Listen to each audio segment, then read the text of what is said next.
And this is the Big Deal podcast for those who are willing to do the work to get what you want. Today, we are actually going to do the work for you.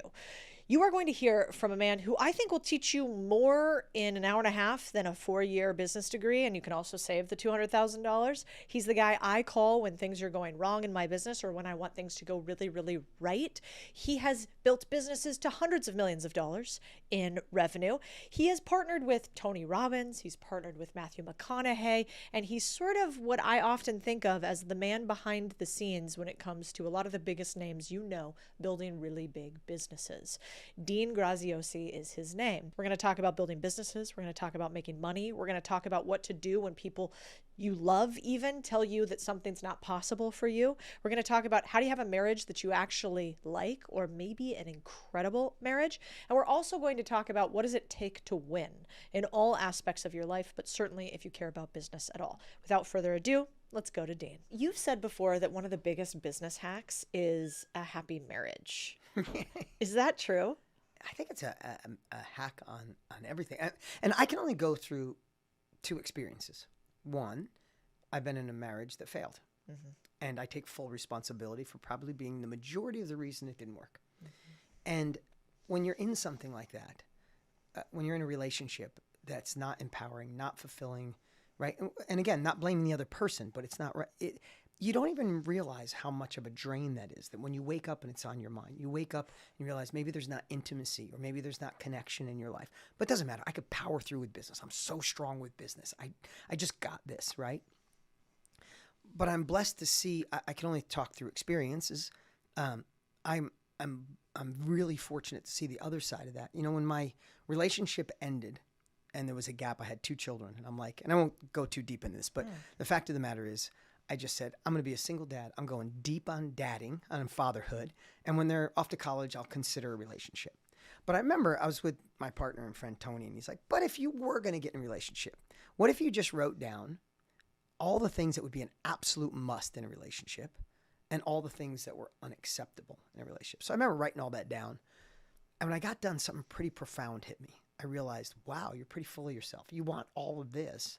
But to get that, you better be the man that attracts and keeps that. And don't just be the facade that gets it. It's like, don't get the deal in the door and then be horrible with customer service. Like, if this is who I'm going to be to attract that woman, I better become that man. Yeah. And it was probably the biggest shift in my life. Like, I wanted to be the man that attracted that. So long story short, I'm blessed. You know my wife, Lisa. I don't have an Instagram marriage. I'm in love. I have the love of my life. We're 8 years in. She's my best friend. It's everything that was on that sheet, but I'm trying to stay the guy that deserves that, right? But once I had that kind of marriage where I could call, and it takes somebody special to be married to a crazy ass entrepreneur. I met your husband on the way in. I want to just, totally. I want to go, I'm gonna be like, I'm sorry, thank you, I love you. Like, come here, let me just give you a little pat on the back. I want to do the same thing to Lisa. She's yeah, I just want to like give him a hug. Go, I get it, right? But like, the difference of feeling empowered, like as you know, it might be date night and we're supposed to go to a dance recital on date night. I'm just being overly, just for story reasons. But I know I've called my wife and said, babe, I am so sorry. I'm in the middle of closing this deal. I can't make dinner. I'm not going to make the dance. In prior relationships, it might be like, oh my gosh, you always put work first. How could that be?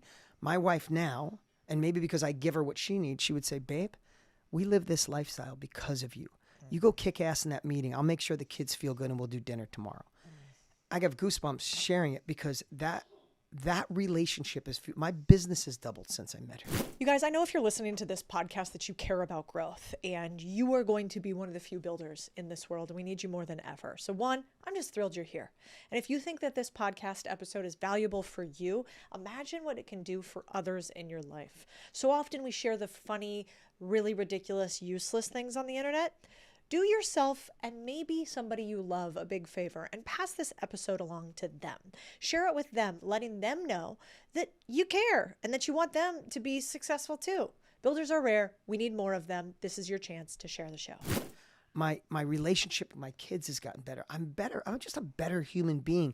And the only reason I'm sharing that is because I know both sides. So if you're I know this isn't a relationship podcast, but if you're in a relationship where you don't have the support, do whatever it takes to get the support. Let them see you. Let them be vulnerable with your feelings. Because I'm telling you, that little bit of extra support, because being in business it's not easy. It's not for the faint at heart to buy a business, to start a business, to scale a business. Every level is a new devil. Every time there's something you question yourself, like, who am I to do this? Who am I to get these eyeballs? Who am I to own this business? All that shit happens. And if you have a partner that says, yeah, who are you to do it? Even a little bit, you're scared to death compared to someone go, Cody, you freaking got this. You're a badass. If you don't see it in you, I see it in you.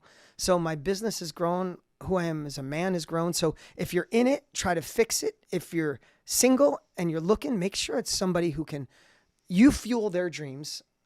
So hopefully they fuel yours. It's so true. I mean, I think the best business deal I've ever done is the deal with my partner. I mean, and I say that frequently, that was the best contract I ever wrote. And the reason is because I actually have found, and I find it again and again with entrepreneurs, that when you don't have it, you don't think that an incredible You don't marriage even is know what super you're important. missing. Yeah. You're like, it's fine. But then when you do have it, you're like, dear Lord. And it's not to make people feel bad if you don't have it, because I've been in a terrible one that I take a lot I'm of raising my blame hand. for If you're too. not seeing me, hands up high. But man, if you can prioritize what you got, it's really important. So one other question on marriage before we go into more business stuff is, what is the secret then to having an incredible marriage? When people ask me that, I think what comes to mind, and I don't know if this is the best secret, I'm just going to give it, is you can't keep score.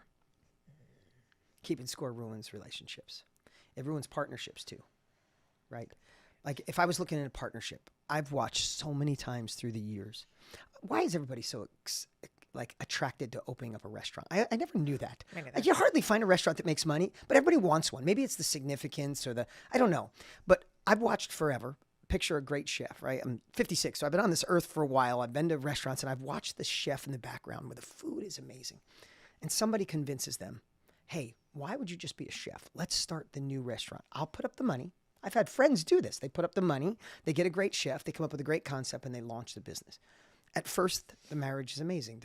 The business marriage is great cook, didn't have the money, know how to run a business. But then all of a sudden, the chef's back there 70 hours a week, not seeing his family. And the partner who put the money in hasn't changed. Same person. He comes in with his friends, round of drinks for everybody. And the scorekeeping starts. I'm back here slaving over this hot stove. I'm trying to make incredible. He's out there drinking, pretending to be the big shot. It's my food. And then the person with the money said, you would have never done this if I didn't give you the money and show you how to start a business. And the end is inevitable. Mm-hmm. And it's the same thing I believe in marriage. You come home after a long day working, and if it's your significant other, and say you come home, it's like, man, I worked my butt off all day.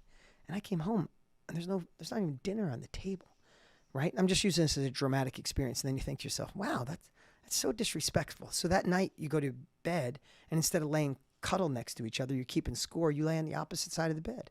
And your significant other goes, well, what the hell? Why is he so cold? Or why is she so cold? Mm-hmm. And then all of a sudden, the scorekeeping, well, he's not there when I need this, and he doesn't there when I need this. And all of a sudden, intimacy dies first because you don't feel like being affectionate with someone that you're keeping score with. And then resentment comes in. And once the resentment there, it's done, right? And I got to tell you that there's this little hack. What if, and this takes a while, this is hard, and if you're the wrong person who just abuses it, then that's a whole different story. But what if you felt love when you gave it? And that's the only payback you had. When you look at Chris and you know he's there for you, he does whatever it takes.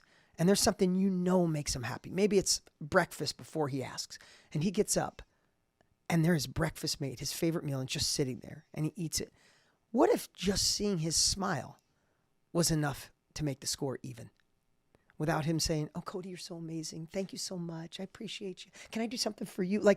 And it creates this, I'll be honest with you, my partnership with Tony, my relationship with my wife, I can't do enough for her and she can't do enough for me.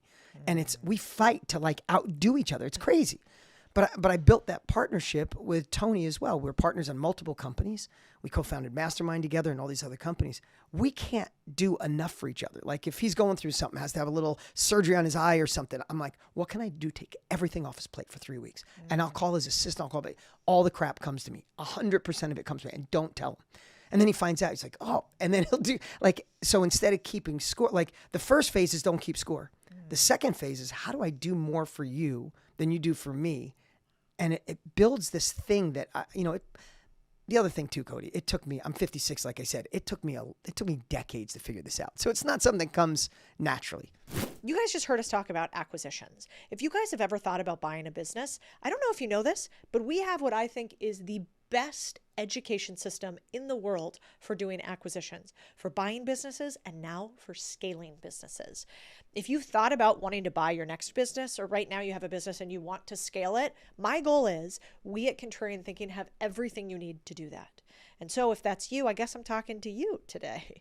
You can go to contrarianthinking.co, click on our education, and right there, you're going to see ideas for how you can buy your first or next business and how you can also scale your next business. We have taught more than 5,000 people how to do M&A, mergers and acquisitions, to date. People have bought hundreds of millions in businesses so far. And my goal is that you become an owner if you aren't already one. So I hope you join us on the journey, contrarianthinking.co. Check out the education section. It's so good though. I've actually never thought about it that way because, man, it would be pretty easy. I mean, you are huge on the internet. You have millions of people that follow you. You've helped millions of people over the years. And Tony is also huge on the internet, maybe one of the most famous business people in the world. Hands down, right. And it would be very easy for somebody like that to continue to say to a partner, I don't need you anymore. And that's probably what happens a lot, is like, that starts, the one side could feel a different way. And I think that's a really cool way to if you just take it out of your mind. I mean, think about this. There are times when we do, like we're doing a big event, right? And the 60 days before event is insanity, right? You're putting 1 million, 3 people in an event. There's a gazillion moving parts. And I'm the architect, and I'm in that, like I'm in the thick of it. But Tony's 47 years of being a business leader, he could make one phone call and solve millions of dollars worth of problems or make millions of dollars. So when I'm in it, I don't go, wow, I'm putting 70 hours a week in. Damn it, he's not. I'm like, man, this combined talent just brings so much value to the world. And because he worked so hard for 50 years, he could make one call and like, so I just find a way to appreciate everything. And then on the opposite side, he does the same. Yeah, so if you can find that in your marriage or your business relationships, or if you're buying a business and the person that's still going to stay on, find a way to appreciate what they do. Try to outdo it. And here's the thing, what trips it up, different personalities. You might be a conservative and you buy a business where the person's a liberal. You might be religious and Christian and they're an atheist. Find a way to appreciate something about them. Do more from them than they realize. But then there's a point. You might do more for people for a certain point and realize no matter what I do, it's not enough. And maybe that's the trigger of time to pull the exit chute. How do you know when to pull the exit chute? How do you know when somebody is taking advantage of you and you are giving too much? I think, in the beginning of a business relationship or a first dating, Chris, right? Everything is wonderful. Right or wrong. There's not enough. You can't do enough for that person. Well, like if they have a seed in their tooth, like, oh, it's so cute. And then if it doesn't, like if you're not feeling that way in a year, it's like, why do you always have freaking seeds in your tooth, right? It's like same thing, different experience. What I always thought about is, what if you're in a relationship, you're not sure, like, should this be over, business or personal? And you just treated the next 90 days like the first 90 days. You were a little more respectful. You actually did active listening, looking in your significant other's eyes. What did you have to say? What was your day like? What if you did all the things, like when you were thinking about, the first time you were going to hold hands or kiss, you're like, I'll listen for 4 hours if I get the kiss. Like, then you're like, what are you saying, babe? Could you just spit it out? Like, all these things evolve, right? I'd never do that. Yeah. Yeah, me neither. I've never done it once. I just asked what time it was. I don't need to know how the watch is built, right? Like, yes. But what if you did that for 90 days? And at the end of the 90 days, if you didn't get anything back, if it didn't spark any reciprocal actions like that, I think it's time to take a look deeply at that relationship. I love that. You're really big on, if you have an action you want to take, you need a deadline. And I've heard you say that many, many times. Absolutely. What does that look like in practice? So I have something that I want to do. I put it on my calendar and I say, by this date, I will have achieved X, Y, Z. How do you instigate that in your life? Love that. It's something I'm big on this year, because this year our business is growing. I love watching the business growth that you're having right now, but it's beyond well-deserved, and people need you now more than ever. So I love watching all that you're doing for the world, and I mean that. And I feel pretty cool. I've built multiple $100 million a year businesses. I've exited from business. I'm working harder than ever before because I love it. I want to fall dead doing this at 97. You know what I mean? You actually do, because I know you as a human. I love call it. You all the time. And every year I'm trying to evolve as a leader, because what I realize, and I know you're realizing it now, to go to that next level of business, like whatever got you here, there's a core competency. There's something or several things you do better than anybody on the planet. And what I realized, I was really good at creating incredible products. I was really good at marketing, operations, finances, those things. I just duct taped those together and band-aided them forever. I was so good at selling that the money covered the problems. But when I wanted to build a real business, I realized the skill I had to learn was leadership. And leadership is not project management. I've promoted so many great project managers to leaders, and I love them as project managers and wanted to shoot them when they became leaders. Because a leader is more of like a kindergarten teacher. You have to understand different personalities. This one thinks through their ego. This one needs a pat on the back. This one I have to go to lunch with once a month. This one I got to listen to their story. This one I just need to give love. This one I just need to leave alone and they do their thing. Stop trying to be. Like a leader figures out the human condition. And it took me a long time to really understand that, right? And a good CEO has different relationships with each person. So long story short, I tried Mastermind, the company that Tony and I own. It's growing and I love this company. And every year I say, how can I be a better leader? So a long answer to your short question, how do I set a deadline? I didn't forget. Is this year I've gone to each department and I'd say, what are your goals? What's your goals? And when I have a department give me 10 or 12 goals, I realize if you have 10 or 12 goals, none of them are important. When I say, which is the most important? And they say, they're all important. If they're all important, none of them are important. I said, if you had to narrow it down to 1, 2, or 3, what would they be? Oh, that's really hard. But if you had to, and I just give the framework, what is going to move the needle in your department? There's lots of things that are nice to have. What is the need to have that if you accomplish this, you should get a raise, you should get a promotion, the company moves forward. What are they? So I had all the departments, hundreds of employees, narrow it down to the most important things. And then I said, and I draw it as a pyramid. So picture the top is goal, right? The next one down is, okay, so what are the constraints holding you back from achieving that? Like, what is it? Well, I'm like, no. If we had to know, well, I don't have some. Okay, great. The constraint is you need a right person in that place. Could it be a system you're missing, or do you actually need a person? A lot of times it's like, oh, if I had a better system, I wouldn't need the person. So what is the constraints? How do you solve them, or how do you widen the circle to let me and others help you solve it? And then the third thing, there's only 4 steps. The third step is, how are you going to measure your progress? Right? How do you know you're actually moving forward, winning the game? And then the fourth answers the question you asked. The fourth is the deadlines. When are you going to have it done by? Well, I think by January. January what? Mid-January. January what? January 9th. Done. I'm here to help you get that done. So we went from 15 tasks. Picture if each thing has 3 constraints. You have 10 goals. Each thing has 3 constraints. You have 30 constraints. No. That's why people, and you know what ends up happening? Is you go, oh, that one's got a lot. I'll just go with this other thing because I have so many things going on. I'll work on the easier one. You don't even know your brain does that. But when you narrow it down and go, crap, we have to, we want to do back-end sales so people can enjoy this amazing coaching program we put together, right? Okay, what is the goal? The goal is to do $1 million a month helping people be a part of a program that actually transforms their life. Great.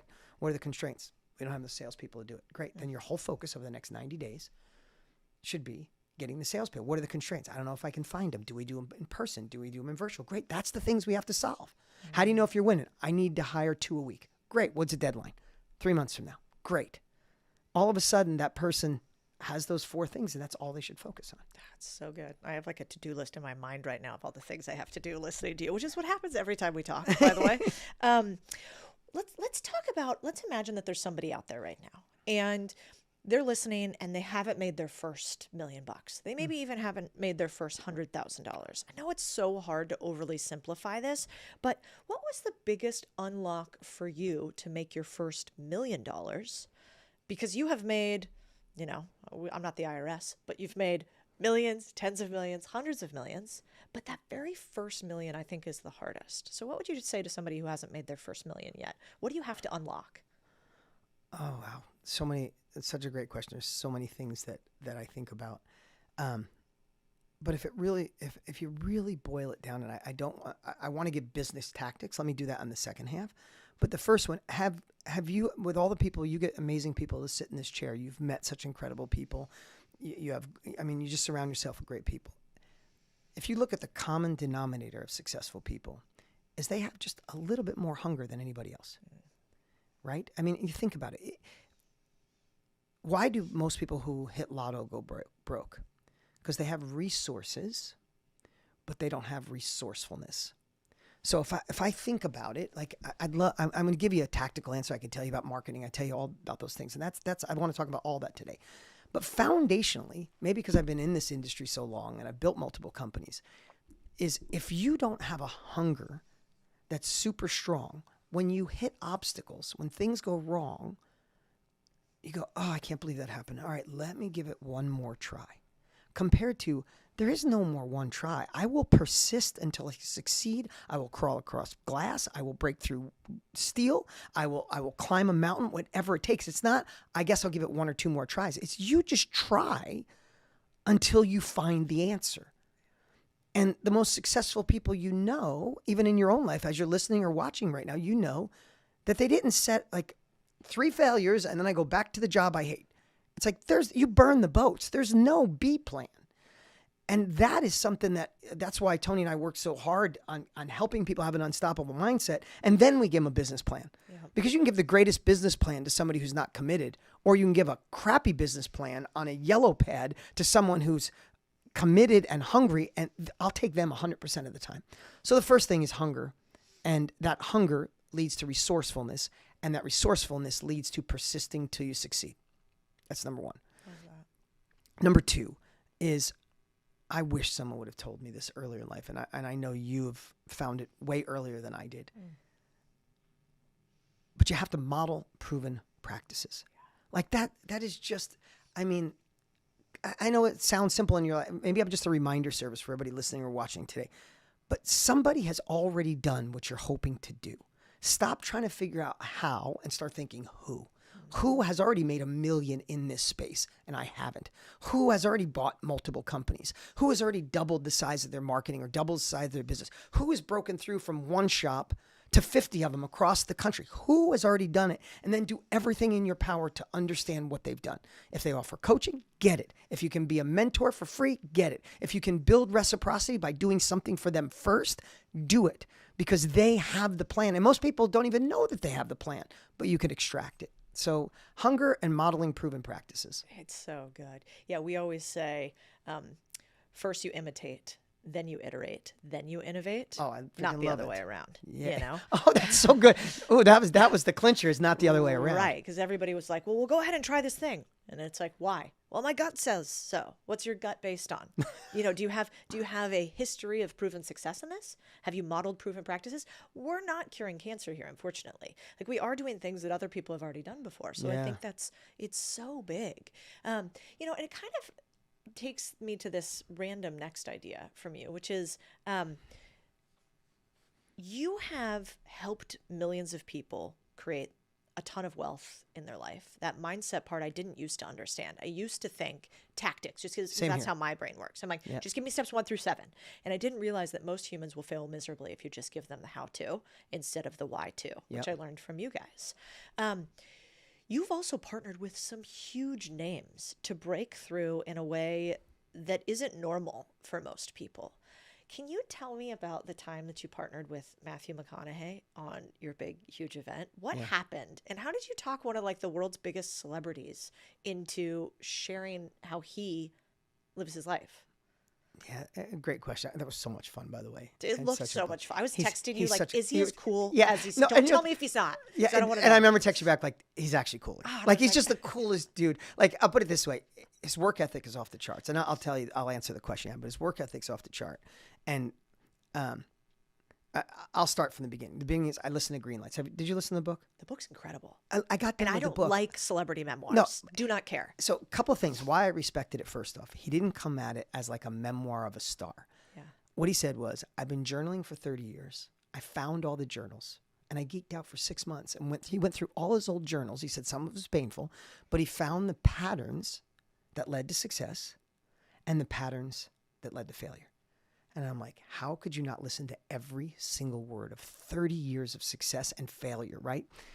So then he tells this amazing story in the book, and he's got the voice, he's just got, it's just and I remember I get to the end of the book, I'm like, oh, I want more. Did you feel that way at the end of the book? 100%, of course. So I had a mutual friend, someone that knew Matthew and knew me. I'm like, can you do me a favor? I'm going to record a 7-minute voice memo. Can you just ask McConaughey to listen to it? And I left him a message. And fortunately, he had already watched my stuff. He loved Tony's stuff. So that gives you a little benefit. But I just said to him, I know this sounds completely crazy, but this book was so good when it was done. I wanted more. And I think the world needs more McConaughey. And this is what I said to him. I said, books are very inspirational, but courses can be very transformational because it's video. You give homework, you give assignments, you give challenges. Like, go do this right now. Stop playing this video. Go do the work. And I explained the difference of inspiration versus transformation. I said, I think you owe it to the world to create something next level that it actually turns it into not just an inspirational book, a program. And he got back. He goes, all right, let's do it. And the man went all in. Like, we talked about it, decided the deal. We said just to be partners on it. He brings Matthew McConaughey. I bring the experience. So Tony and I in our world. And I said, imagine the collision of your people and our people together, right? So what I love about the guy, he flew down, spent a week at my office. We stayed up till midnight every night, and he obsessed over every sentence, every word on, is this the way to transform? Is this the way to change people? And we called it Road Trip, the highway to more. So everything was like, how do you have more joy? How do you have more cool? How do you have more time, right? So everything was through this lens of more. But I got to tell you, it was fun. We're sitting around a table. And he can't help it, right? So he says, I said, oh, that story, you remember the story when he goes to Africa and fights the guy, and it's an amazing story. Incredible. So here's what's cool. This is what I get for an entire week, which is fun, is he can't help himself but to stand up and tell the story in Matthew McConaughey style. He goes, and then I'm sitting there like this, and I'm like, am I really going to fight this guy? And I look around at my team, because we're all captioning us. I look at my team, they're all like, the girls are like, will you take your shirt off? Like, you know what I mean? Like he's just the coolest guy in the world. And anyway, so long story short, we do this, and we have 2.5 million people. So we did a live event, and at the live event, we offered his course. Not only did we have 2.5 million people watch on day one, he probably is the best-selling course in history in one day. Tens of thousands of courses sold that day. People fell in love with it. But I'm going to end it with this. Talk about the guy being cool. He gets off. We get done. He's like, I said, what'd you think of that? He goes, one of the most incredible experiences of my life. And I said, why? He said, well, usually I read someone else's script. I'm directed by somebody else, and someone else edits it. He goes, I got to play me today. He goes, that's cool. He goes, you know what would be even cooler? Let's do a couple shots of tequila to celebrate. I'm like, you are the coolest man alive. I haven't done a shot of tequila in a decade. I'm back there. We have it on video. I did a couple shots with him. He's like, should we do 3 or does 3 make you fuzzy? I'm like, 3 makes me fuzzy. He goes, no, 2's good. Anyway, incredible. Yeah. And thank God he's cool, because it would be such a what bummer. a disappointment it would be if he was like, that's not okay. Hard worker, amazing husband. All he does. Camilla she was with him every single day to midnight. I mean, he came 7 days, and then when we did the launch, the actual event, she came for 4 days. She was there every night, a part of every experience, giving incredible feedback. He loves her to death. He's an incredible dad, so he's someone you keep forever. Oh, I love that. Someone you keep. You know, it made me think about the opposite of that, which is, I think when you're trying to have big success, we all have people, friends, sometimes family, loved ones, who say you can't, why would you do that? Who don't want you to go grow when you are about to have what you think might be a huge breakthrough. So what do you do to not let other people hold you back from the things you want in life? So I give little reference points, like little things in my head that I can remember. And this one is, don't dim your glow. Without realizing, sometimes when we have people in our life that think we're a dreamer, which most people do, entrepreneurship is a lonely road. Being a dad of 4, there's nothing worse than going to a 5-year-old birthday party where you don't know one other parent. You don't know, and you got to have conversations with people that, this is going to sound horrible. Like, maybe this is rude to say, but it's a different path to be career oriented than to be the crazy person that puts your life on the line, put your money on the line, put your family on the line. You risk everything. You go up and down, all the stuff that happens in the invisible. It's just a different philosophy, right? Oh my God. What was your question? What do you do to have other people not stop you from achieving your dreams? Those I think about it for instance, I remember when I was first starting out in my business, I had a family member that basically said, I was in finance at the time. I was working at, I think I was at Goldman, and my family member looked me right in the face and said, biggest mistake of your life will ever be trading the names Goldman Sachs for Codie Sanchez. Oh, oh my gosh. And they love me. No, I get it. So the way I look at it, when I'm saying even being is most people can't see what you see. So, you know Trent Shelton, right? Love Trent. And he said one day he was on our stage. I invited him to speak during the McConaughey event, right? So he is just doing what Trent does best. And he said the exact thing. He said, no one saw my dreams. Well, he was an NFL player. Now he's going to be an influencer. And he said his first year, his mom would when he'd do a video, his mom would say, you're doing such a good job, baby. It would be the only comment, you know? And people were reaching out. And he said he had this dream. And he said one day he realized, and whatever your beliefs are, he realized God gave him this prescription, like a pair of glasses.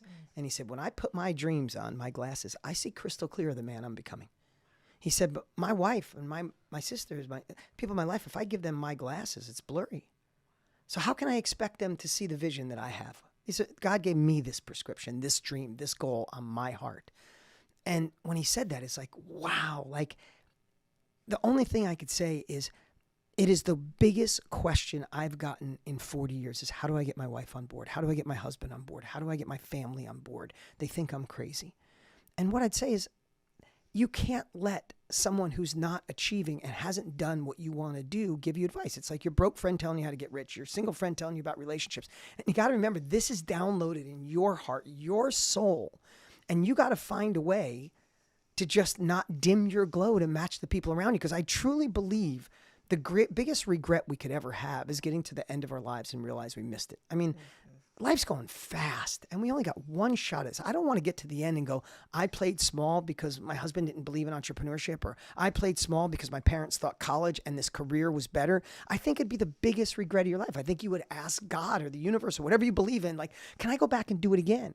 So what I do to get my, like to push me, not only thinking don't dim your glow, I also think about, I have that opportunity now. Like if I got to the end of my life and said, can I go back and do it over? It's almost like wish granted. Like you're back there right now. Today's your day. Today's your day to go, I don't care what they think. I love them. I respect them.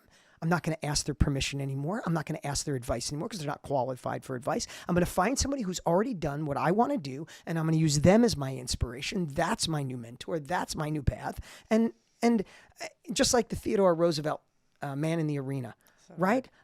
I don't want to be in the stands with someone else's name on the back of my jersey critiquing how they're playing.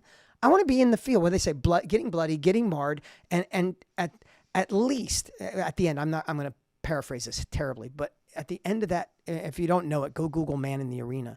At the end, it says, at least I know that I went out in the field and I tried my hardest and I got back out when I got knocked down.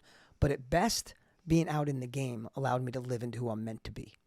So true. Right? Like you want to be in the game. I want my name on the back of the jersey. I'd rather have my name and say, we lost the game, but you fought like hell, than being in the stands going, oh, he should have done that. You know? It's so true. Yeah. My favorite line is about those cold and timid souls who know neither victory nor defeat. And it's what it reminds me of is that it's not just about victory. He says just as equally, nor defeat. That other people who don't try, they also don't feel what that feels like because there's so much learning and the failure. Other side of defeat is when you win, it's just that much. It's that much. It's that much. So much more empowering because you know both sides rather than living kind of this flat life. Yeah. The sweat and tears are worth it. That is for sure. One thing I was thinking about is we talk a lot about the difficulty, how hard this is, the hard work that happens. And I think that's really important for $1 million, like when you want to make your first $1 million. But is hard work really the only thing that matters? No. I mean, and I know everybody listening probably knows that to be true because, I remember driving to my office. I live in Phoenix. That's where your parents live, right? Did you grow up in Phoenix? Yeah. Yeah. So summers in Phoenix. Yeah. Not fun. Right? What's that? Not fun. Not fun. But I remember somebody asked me that question about hard work. When I drive to my office in summer when it's 113 and there's a bunch of guys on top of a flat roof putting tar down. And I remember the day I saw them. And I remember literally saying a prayer for them, right? Because I did that kind of work when I first started, right? But they're not working harder than me. I mean, I'm not working harder than them. Sorry. I'm not working harder than them. They're on a roof at 109 degrees. That tar is hotter than that. It's probably 150 to them. They're all wrapped up so they don't get sunburn. They're working hard, but they're not in the right boat, rowing in the right direction. And I wish all of them the best. And some of them are like my grandparents who were immigrants to this country, and they had to start that way. And look where I get to be 2 generations later. So they might be planning the foundation for their grandchildren to live into who they can be, right? So it's not just hard work. It's a combination of that hunger and hard work, but being in the right industry that's growing, not dying. It's about modeling proven practices. It's about not giving up. It's about stamina. It's about moving forward. It's about realizing that the prize is at the end of the journey, not at the beginning of the journey. All those little things are all part of it. So hard work alone isn't enough. Yeah. I think that was a big lie that was told to me too, when I was young. And it's not a malicious lie, but it's a real one, which is, the harder you work, the more money you make.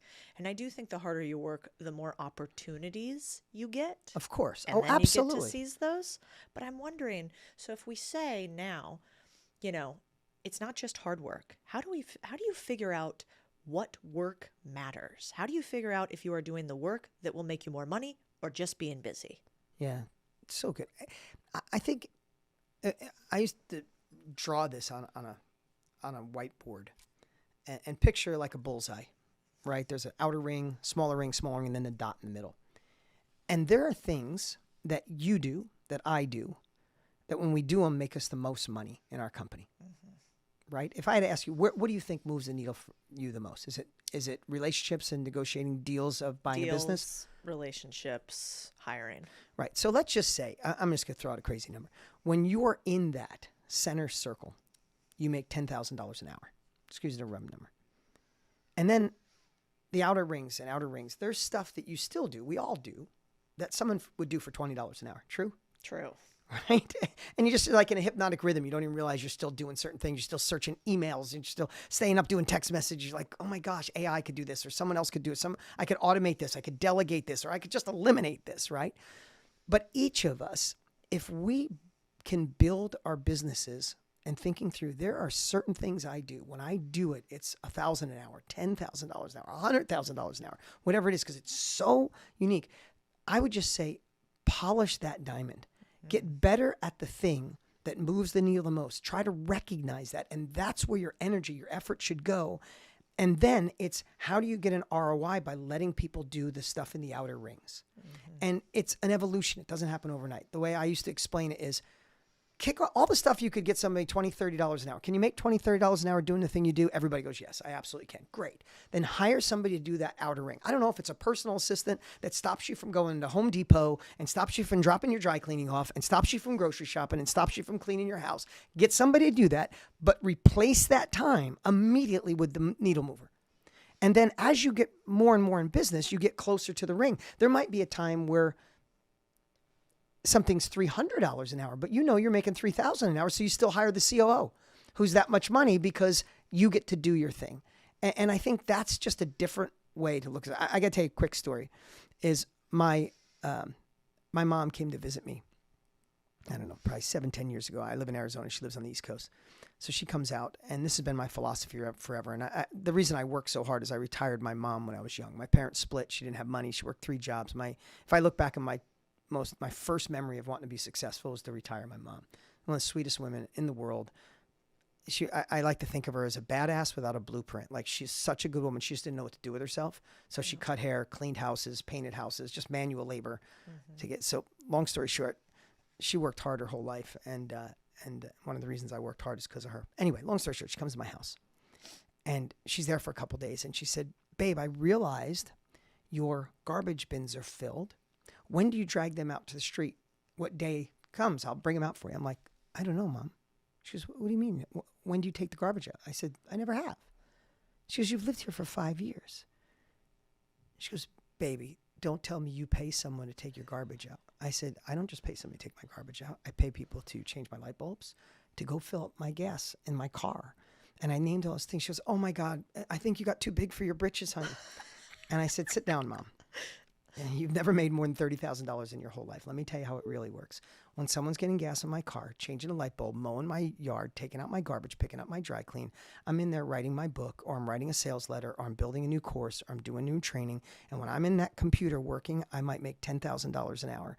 They mow my lawn for $60 in that hour. Which one should I do? And I remember my mom, she got it immediately. She goes, this is why I'm always broke. I always was broke. Like, she got it. I mean, no one ever just taught her that simple philosophy. So I tell her that as an example. What moves the needle in your life, and do more of it. And as you do more of it, get people to help you with the things on the outer rings. And through time, the greatest gift would be that you live in your core competency. And that's where real business is. It's so true. I think people don't tell other people that because society makes us think that it sounds bad. They make us think that it sounds bad to say, I hire somebody else to fill my gas tank. I hire somebody else. They go, oh, are you too big for your britches? That must be nice. No, if I have you were more a rich impact to person." make. Exactly. And the person, but you have to and the know how to person fight doing back. that, and the cool part is the person doing it appreciates the job that they get to do that. You're being too rational. This is not how it works. In Yeah, 2025. I'm sorry, no common sense here. Let me do the opposite of common sense. That's not how this works on the internet. But it's a beautiful unlock because it's the truth. And what would you rather do? Do you want to feel right and virtuous, or do you want to win and actually make massive impact? And I think more people should want to make an impact and win than signal that they are somehow a good person through non-action. What does it take to make $100 million? Is it just more of the same? No, I think I said it earlier, but every level has a new devil, right? And you and I have had conversations about this. The thing that got you out of like the thing that gets you out of Egypt doesn't take you to the promised land. So you can, as a rugged individualist, I heard that term, so I'm kind of just utilizing it. But like as that driver that has a core competency, good at finding businesses, good at making things happen, that takes you to a certain level. And then there's this phase where your business skyrocketed here. And I'm just going to share this with everybody. This is the part when it skyrockets. And right at that edge, whether it's 10 million, 20 million, 30 million, you think you're going to crack because you're doing all of it. I'm on the road. Like, let me use an example. I'm doing the podcast. I'm on the road. I'm the one on social media. I'm the one that's making the decision. I'm the one closing the deals. Oh my God, I don't even know if this is worth it. I'm about ready to crack. When you start hearing people say, I wish I had a twin. I wish I had the perfect operator. I wish I could hire the CEO that takes all this off my plate. That is the time that you need to obsess on leadership skills. That is the time where you have to learn how to bring in the right generals and how to get a team behind you and alongside of you where you collectively, there's, in my opinion, there's no way to go from 10, 20, 30 to 100 without a team where all of you are in the same boat, all rowing in the right direction and not you babysitting. I'll tell you the other thing I did wrong for years is I was really good at hiring young, amazing soldiers, like A players that I could see their potential, and mentoring them and training them to be amazing and turning them into leaders. That worked at $5-10 million a year. It didn't work at the higher level because I'm already maxed out of my brain. I'm already like, I don't even know if I have time to go to the bathroom today, right? Like, what do you mean there's a dance recital today? Oh my God, right? Like, I remember all those moments. And you don't have the time to mentor for 3 years to make that general, right? I think I'm just using terms soldier versus general. So there's this time where you have to build such a strong culture and be so good at bring people in that you got to bring in generals who immediately adapt to your culture, and they're the wind behind your sails. They got your back. They talk amazing about you when you're not in the room. They understand you're a crazy ass entrepreneur that changes stuff and invents stuff. And for your kind of company, my kind of company, it doesn't mean it's all the same. There was a crazy ass entrepreneur who started it. You need operators and people on the team that know how to work with entrepreneurs, not the typical traditional company and CEO and CFO and these are the decisions and these are the, it's like, no, we're a little crazy, but the craziness got us here. So I think the 20 to 100 is understanding leadership, bringing in generals and getting everybody aligned. And, you know, culture you can go down a road of culture forever. It's really, you got to get people with the same values as you. And when you do and you align, it is magical to watch that next level. Yeah, it's so wild. Early on, I think the problem is a lot of people listening, if they're new in their entrepreneurial journey, will be like, shut up leadership, shut up culture, shut up hiring. Of course. It sounds too far away. Yep. It's like, tell me how to make the money right now myself. But then what I found is like level 2, 3, 4 entrepreneurs, the only thing they want to talk about is leadership and hiring. Yeah. They don't want to talk tactics at all because at a certain point, It's not the tactics that'll get you there. It's like, tell me what your org chart looks like. How do you incentive align compensation plans? What does an equity payment plan look like? And so if you can start getting interested in the boring things that you almost don't quite understand at they're an coming. early level. Because they're coming. Yeah, you'll And here's the cool part is, think of it this way. Always, if you did it in an 80-20 split, 80% of your time should be focused on the company you are. And 20% should be on the company you're becoming. So if you think through that lens, what Cody and I are saying is you don't have to focus obsessively on leadership at 100 million if you're ready to do your first million. We're just showing you the path. We're future pacing you so you can see it when you get there. But I would say you have to work on the company you are. But if you just spent 10 or 20% going, but when I get there, what should I do? Oh, maybe I'll just start reading one leadership book a quarter just to see. And slowly these little tactics, and all we get to, what I hope today, I know there's a million things you could be doing, but if you're listening to us today, all I hope is that we shorten the learning curve for you. If there's something that would have taken you a year on your own, 5 years on your own, you go, maybe I can do it in 8 months instead of a year. Maybe I can do it in 3 years instead of 5. And that's the gift of modeling proven practices. Because I've already failed more than most, right? So why fail in the areas where I failed when you can learn it sooner? You're also a genius at the first stage of a company that matters all the way through to billion-dollar companies, which is product creation, and figuring out, do I have an offer and a product that is not going to be something I have to muscle people into buying continuously, but going to be so good that they're going to thank me for selling it to them. Yeah. How do you know if your product or business is a good one and whether you should leave it or you should run with it? This might sound a little foo-foo, but if you fall in love with your clients, if you create something that you would create for family, sell a product, a service, and if your family went into the business and got served, how would you feel? How would they feel? So I know that sounds a little, like I said, but you got to fall in love with your clients. If you fall in love with your clients, then you fall in love with their outcome. Whether you're a service business or a product business, you fall in love with they used the product and oh my God, they used your coaching. Oh my God, they used you in a service, to service their home or their car. Oh my God, it was amazing, right? So if you fall in love with the client, you fall in love with the product and the outcome, then there's no way you can't feel good about selling it and promoting it. Right? When people ask me, how do you stand in front of the McConaughey event? Hundreds and hundreds of thousands of people live and you sold this product. Because I watched this guy work his tail off and it was such a good product. I never felt like I was selling. I was doing people a disservice if I didn't let them know about it. Right? So you said, how do you know? Is it a product or a service that you would recommend to everybody? Because when people ask me, and I'm just going to say, I know I just said this, but people ask me, what's the secret to selling at such a high level? Is you don't have to like your product. You have to freaking love it, right? And it doesn't mean it has to be perfect out of the gate, but start with the thing you love, ideate, iterate, look at get feedback from the customers, adjust and tweak. And when you know it's better than anybody else, there's just this extra push of marketing. There's this extra push of sales. There's a lot of times people ask me, can I give you a $250,000 a day for consulting? And I really don't have time for doing it. But sometimes if I really like the person, I will. And when they talk about their product, I could tell they don't love it. I could tell they like it, but they make excuses. Well, people don't use that kind of thing anyway. Oh, it breaks anyway. Oh, that's what everybody does in our industry. I'm like, you'll never have a marketing team or a sales team because you're the leader and you're not absolutely in love with it. And sometimes it might be boring. I say, go back to the drawing board. Fall in love with your product again, like when you first launched the company, before it got diluted, before someone else was the part of the fulfillment and you don't even look at it anymore. Go listen to your customer service calls. Go look at the feedback. Go Google your name online and your product and read all the shitty stuff on there and make your product better. You'll automatically build a different sales department. You'll automatically build a different coaching department. And then you don't care. Then you want to go to 100 million, 200 million, $1 billion because you get to change more people. They have a better experience. It's so true.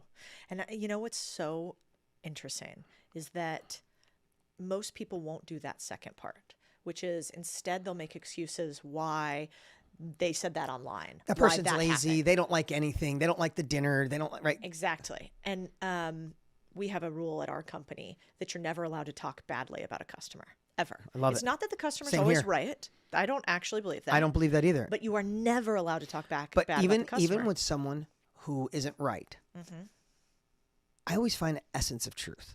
Yeah. Right? Yeah. Like, we do provide customer service that's great, but why are we taking 6 hours to get back to people? Can we get it to 3? Yeah. Can we get to 30 minutes? Like there's always a glimpse of truth in it. And I think if you have the courage to read the critics, it doesn't mean you have to cave. It just means take that advice. Because I mean, it is the greatest gift you could give your entire company is to love what you do. Yeah, it's very true. And you can feel it. Yeah. Like when you sell something, I can feel from you the energy that comes from the fact that you actually think, I mean, you call it like getting your customer to want to ask you for the next step, which I love. So maybe you could talk a little bit about that. I think a lot of companies die because they try to sell somebody one thing once. And so they're trying to get this whole universe of people to buy one thing from them once. A lot of successful companies, they get one customer and they want to serve them for life, which is what you obsess about. Can you talk about how to get customers for life and how you can get them to say thank you for offering them the next step continuously? Yeah, a great question. So maybe I could use it through the lens of a live event, just because it'd be the same model of any company. So what I love to think about is the end in mind. And at the end, I ask myself 3 questions. Who's my ideal client, right? What is their ideal outcome when they use our product? And what product would supply that? I know it sounds like isn't that what everybody does? Not really. Just think, like, for example, if somebody's going to work with Tony and I, and we're going to teach them how to create a workshop or a mastermind or create a course or write a book, at the end result, who I love working with is people really hungry. They're just not sure what to do. I don't want people that have bought a million courses on how to get rich for doing nothing, because I can't serve them. I don't want people that don't want to do the work. They just want the outcome, because they're never going to be an ideal client for me. So if I know our ideal client is someone who is hungry as heck, they're brilliant without a blueprint. Let's say that, right? They know they want to do something different. They're unfulfilled in their current business or their current career. They want to do something different. They're hungry. They're willing to do the work. Cool. Ideal client. Love you. Number 2 is, what is their ideal outcome? We show them a path. They don't give up on themselves. They get an unstoppable mindset. Then they have a blueprint to start and scale their business. That's the ideal outcome. They're making sales online and they feel some purpose in their life, right? The third thing, what's the ideal product? Well, I need the training. I need some AI that thinks like Tony and I. We need some accountability to help you when you get stuck. All the things I wish I had when I first started, right? So if I know that's my ideal client, my ideal outcome, ideal product, then I work backwards on all the marketing I do, whether it's a free podcast or a book I'm selling. I want to market to those people knowing they're going to end up there. They might end up in our world. They might end up in a high-level mastermind or something like that. But my marketing, I want to attract those I want and push away those that I don't. So my marketing looks for the brilliant without the blueprint, the hustlers, the hungry ones. They're finally fed up with leaving their life the way it was. And if I do that, then they're going to stay in my ecosystem forever. And then the way I look at it is, each product you build, I'm sorry I'm doing this through a live event, or kind of our company's phase, but I hope it relates to every business, is I look at building every piece of your company so good that they're like, gosh, that was so good. What's next? Right? So your book, amazing. As soon as I started reading it, I posted immediately about it. But it was amazing. And if I read that book, just like I read McConaughey's book, I read McConaughey's book. I'm like, what's next? It wasn't, and this is where people mess up. Some people think, hey, I need to upsell all this stuff. Like, there's nothing worse than a service provider that comes over. It's like, $50, we're going to clean everything in your house. And then they get there, it's like, well, it's actually $500 because we got to change the thing. Like, it feels sneaky rather than saying, it is so clean, everything's done, your stuff is good. Hey, while I'm here, would you like? There's just a subtle difference between how much can we sell people, or how do we meet them at these different levels. Yep. So in our business, Tony and I, in May, on May 15th, we're doing a 3-day event, for example. We're going to give massive value to people for 3 days. No obligation. It's free. But we want to deliver so much value that a group of people go, heck, if I want to be in this industry, I want to work with them. Yeah. And at each level, I try to create everything they need, right? So for us, somebody who says, I just want this what they're offering is unbelievable. I'm in. but I want to deliver so much value that if they go, hey, I kind of need more help, that they go, these guys were so good. Hey, do you have what's next? So the way I look at it for any business, your lifetime value of your client determines everything, right? I promise you, no matter what business you're in, if you are a one and done, every Monday your business starts over again. Yeah. Every Monday you're fighting for new clients. What about building a product so good that anything they need in advancements of that they stick with you, right? If I read your book, I would be hoping that you had a coaching program. And I hope if I crushed it in your coaching program that you'd have a consulting that would help me buy companies or help me understand how to grow this business. Or I would hope that someday if I'm killing it, I could be in proximity to you and you had a mastermind, no matter what it costs, that I could ask you questions directly. You would be doing people an absolute disservice if you didn't have all those pieces in your company. And again, if you can make it so when you do the first thing, it's so good, people go, you over-delivered on that. What's next? Because what people don't realize, it is way easier to get a happy client to upgrade than it is to go find another brand new client in your door. And if you think about advertising, probably if you own a business, you know you spend money on advertising. Who wins in advertising? Facebook. Yeah, Facebook. Who else wins in advertising? You know who wins in advertising? Those that can afford to spend the most to acquire a client. Yeah. So if you and I have similar, but say we both have a service business. We service air conditions, right? We're in the AC business, right? If you're a one and done and your customer's lifetime value is, hey, we go see this person once and we get an average $1,000 for a client with a $200 profit, whatever it is, right? But I service them so well. And while they're there, they say, oh my God, if I need this, and then I need this, and then I need this. At the end of the year, your client's worth $1,000 to you. At the end of the year, my client's worth $5,000 to me. When I go to advertise, I could spend $2,000 to acquire that client. You can only spend $300. Who wins?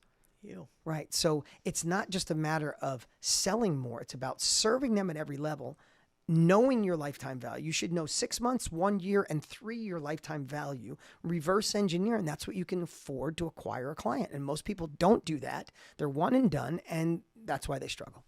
Yeah, you taught me that, actually, because in finance, what I did previously in private equity, when we buy a company, we have these LPs. We have them sort of trapped for like 5 to 7 years. Right. We don't have to continuously sell them in that way. If we get a return at the end of 5 to 7 years, they're with us again for another time. But as I've gotten into this space and thought about education in particular, when we created the book, I wanted to make sure that the book had every single thing in it that they needed to buy a business. And you accomplished it. I think so.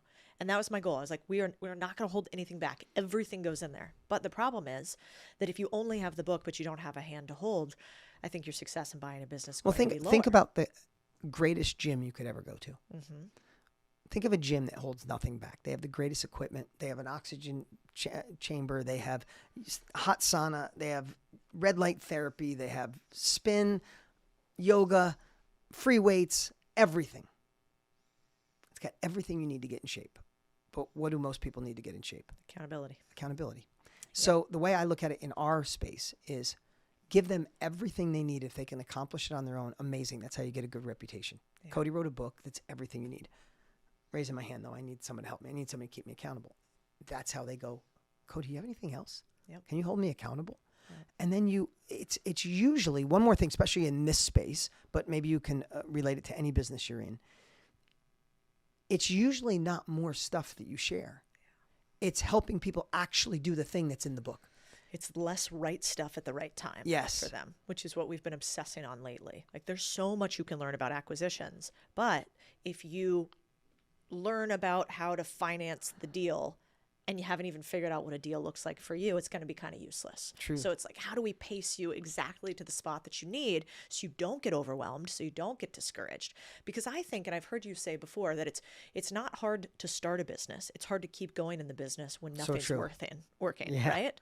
And so what do you do when Dean has like a night of difficulty and darkness and a business is struggling? What do you do to keep going in the impossible moments in your life? Yeah, I've never had one of those. Just kidding. This week? Today? I mean, before I came? I love the question, and you probably have heard this when people say, as you get successful, are there less problems? And what I like to say is, Jim Rohn, old personal development guy, used to say, if for things to get better, you got to get better. So if I translate that into problems, is don't wish for problems to go away. Wish to get better at dealing with bigger problems. You know, if you and I are in a room with 10 people and they're all successful, the most successful person in that room handles bigger problems than you do. If they're more successful than you, they handle bigger problems, right?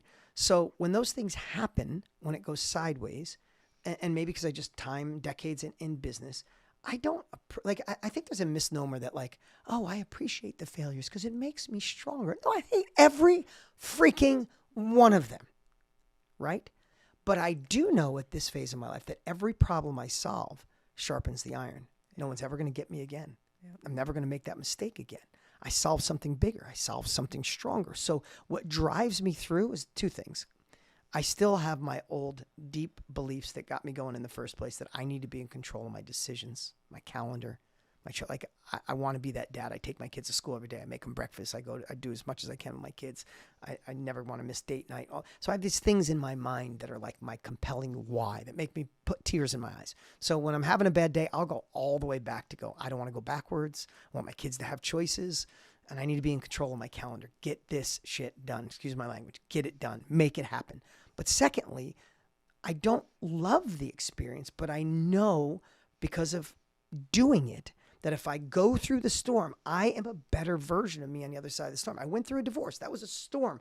I'm a better man on the other side of it. I've almost gone broke. I almost quit. On the other side of it, I'm a better, stronger man. So I've come to realize that I need to focus on the other side of it and what carries me through. Yeah, it's so good. If I share one more thing is I work out every day, right? And everybody says, tell, look at those veins, man. Yeah, 56, looking good. Well, thank you. But Lisa's hot too. So. She is. I got to well, that's what I was going to say. When people say to me, oh, you love working out that much? I'm like, no, I don't like working out at all. I wake up at 4:45 every day and work out before my day starts. No, I don't like it most days. But what I focus on, and this is, you really hear me on this one. If you get nothing else from this podcast, take this. I don't focus on the workout. I don't focus on how many sets I'm going to do. I focus on my wife is hot as hell, and I need to look good for her. I like the way she looks at me. So I focus on, hey, I'm going to continue to look good. I focus on that my 18-year-old and 16-year-old, they just started working out. I've never told them to. Both of them work out, my son obsessively, because they watch their dad every morning at 5 o'clock work out. I feel better. I have more mental clarity. I even stack it every day when I work out. I listen to a podcast or a book. It's how I burn through your book. It's how I listen to your podcast and other people. So I feel like I'm getting smarter. I'm trying to look good for my wife. I'm setting an example for my kids, and I feel better. I focus all of my energy on how I'm going to feel when I'm done, and then I just do the workout. And it's the same thing in business. When the thing goes wrong, when the CEO leaves and takes 2 employees with you, you're like, how can I get through this? I focus on when I understand what I did wrong to hire the wrong person or not nurture that person. When I understand what I did wrong, I'm going to fix it, and I'm going to be better off, stronger. My business is going to go up, and I just focus on that. Dean Graziosi, it's just like some adrenaline right to the veins every time I talk to you. Where I want to end with is I think people are going to take a lot from this. There's so many things that they're going to take here. But I've heard you say a line that's stuck in my head so intensely. It like keeps me up at night sometimes. And the line is that procrastination is the highest form of self-abuse. Mm-hmm. So with people listening today, if you're going to take one thing away, how do you, Dean, make sure that you never become the procrastinator who says they're going to do a thing and never actually does it? And maybe people listening can become that same person and take 1 or 2 things and go do the damn thing today. So I'm going to give you 2 things. I'm going to tell you a quick story, and then I'm going to remind me of the 3 C's that helped me change that. Number 1, what all of us as parents, we do the best we can. That's it. So I'm not saying I'm a perfect parent, but there's something I've been telling my kids forever. When my son will say to me, hey, I'm going to get straight A's, or I'm going to keep my room clean, or I'm going to eat cleaner, or I'm going to work out. I'm going to work out 7 days a week. The answer I've told my kids forever is like, hey, you don't have to promise me anything, but don't make a promise to yourself that you break, because it's a habit. I'm going to work out 7 days a week. I'm going to stop eating bread. Like something as simple as saying, I'm going to stop eating so much bread, and then you eat bread all week. I'm going to stop having 4 cups of coffee. I'm going to have 1, but you still have 4 cups of coffee. When you lie to yourself, it becomes a pattern and you get used to letting yourself down. Do not let yourself down. Don't worry about what anybody else thinks, what anybody else feels. If you make a promise in the mirror, be the person that's know that your word is freaking iron to you. So that like I watch my kids when they say something, whoa, before you put that out there, are you sure? All right, I'm going to commit to 5 then, Dad. All right, commit to 5. I'm not going to check you. If you don't do it, it's your failure, right? So that's number 1. Number 2, there's 3 C's I always think about. And the 3 C's are this. Number first is change. We have to embrace change. We have to fall in love with change. The one constant in our life is change will always happen, no matter what. When you think you got it figured out, stuff will go sideways. When you think you're at the last breath, you figure out how and all of a sudden your business starts to grow. We have to learn to embrace change. Do we have to embrace it because AI is coming? Decide not to use AI and watch where you are in a year if you're in business. You're going to be behind. You'll never catch up. You have to embrace change, especially in this world with technology. And you can't bury your head in the sand. So learn to fall in love with change, just whatever it takes, because you have to realize if you don't change, you die. If you want, read the book, Who Moved My Cheese? Realize you had to go out in the maze and find new stuff. So the first C is change. The second one is courage, right? Courage is the precursor to confidence. Everybody says you need confidence. Confidence only comes after you're playing the game. Courage comes when you have to blindly, it's jumping out of the plane and growing wings on the way down, right? And borrow courage from the past, borrow something, your big personal why, but something that makes you take that uncomfortable action, because you're not going to build the third C, confidence, until you're in the game. But then once you do, that confidence becomes intuition, it becomes gut feeling, it becomes drive. But at every level, I go back to, Dean, this is a big one. We got to embrace this change. Right? We got to embrace it. I need the courage to move forward. I'll borrow it from the past, whatever I got to do to move forward. And then once I'm in it, I start building confidence through the failure and success. So good, Dean. All right. You heard it here first. Don't fucking wait. Get going. Dean Graziosi, thanks for being here. Great.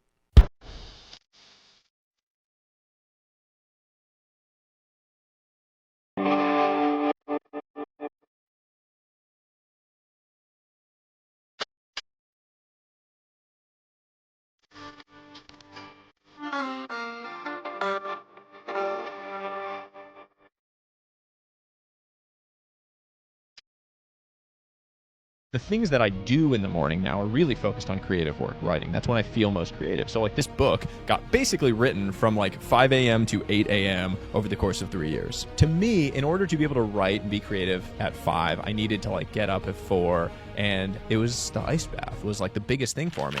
Welcome back to the Big Deal Podcast. This is Codie Sanchez, and this podcast is for those of you who want to change your life and make a dent on the world. Okay, today we have somebody on who is going to tell us, how do we actually achieve the things we want out of life this year? How do we use research, data, and studies in order to create frameworks that make us able to live the life that we want by our actions every single day?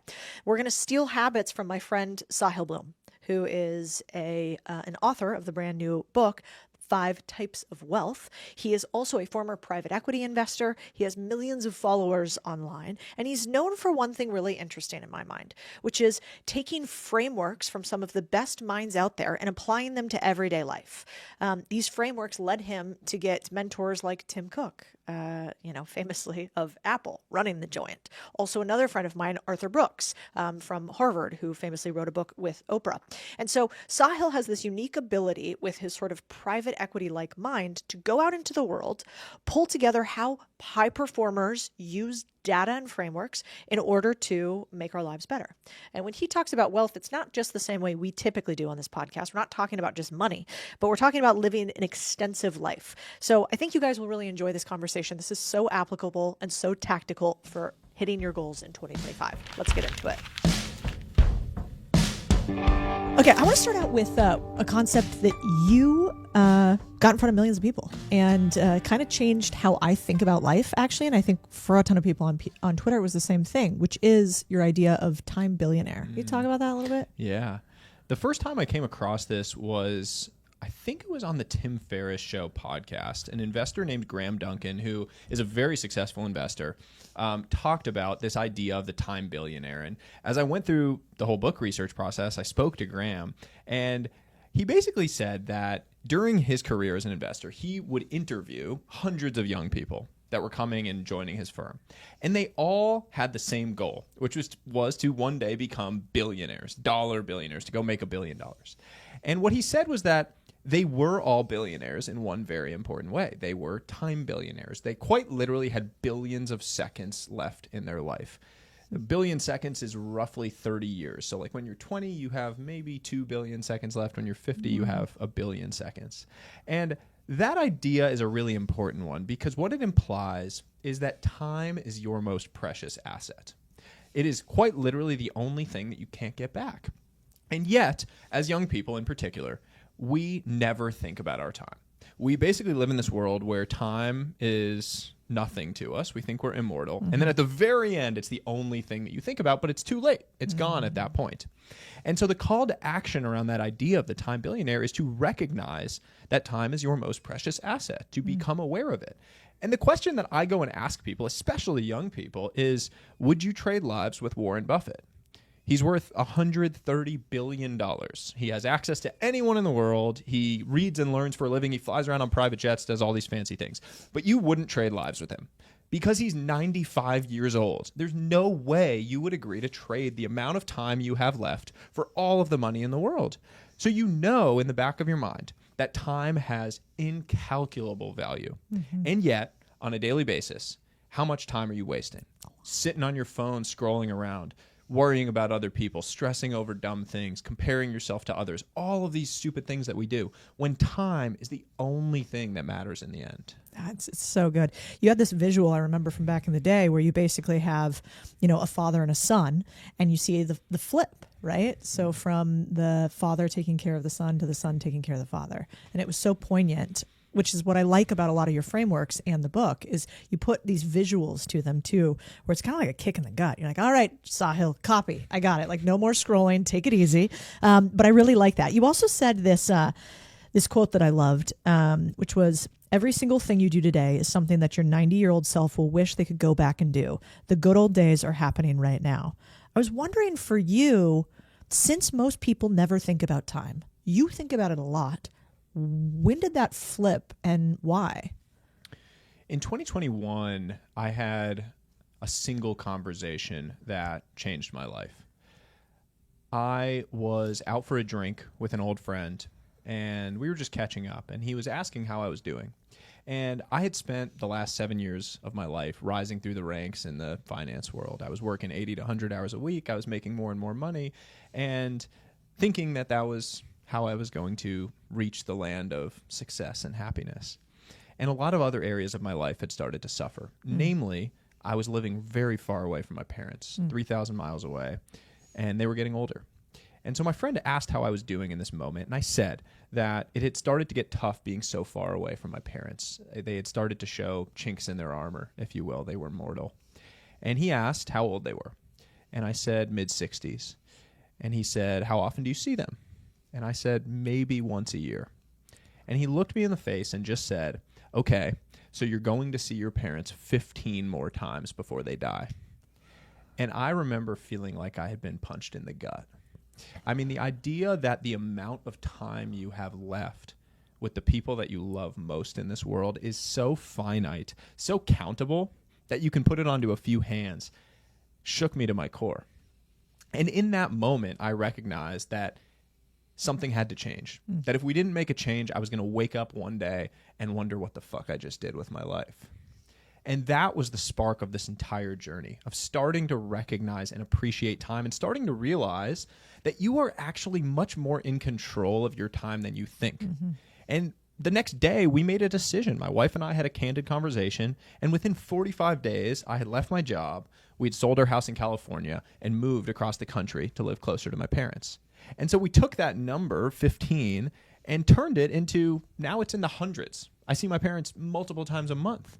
You are much more in control of these things than you think, but only if you develop an awareness of just how important they are. Yeah, what's interesting too is like we talk a lot, obviously, and I think a lot of times people write books and they talk about this stuff and they're like, but do you live it, And one of the things you're really good about is when we go back and forth, you're like, you're kind of working a lot. Like, are you sure you want to do that? You're hanging out with Chris very much. And so I think it's also cool that you if somebody's listening to this, it's like, yes, you can internalize all this, but then also find yourself a couple buddies that'll keep you honest. And it seems like you've done that really well, and you've surrounded yourself with these interesting people that kind of have this same perspective too.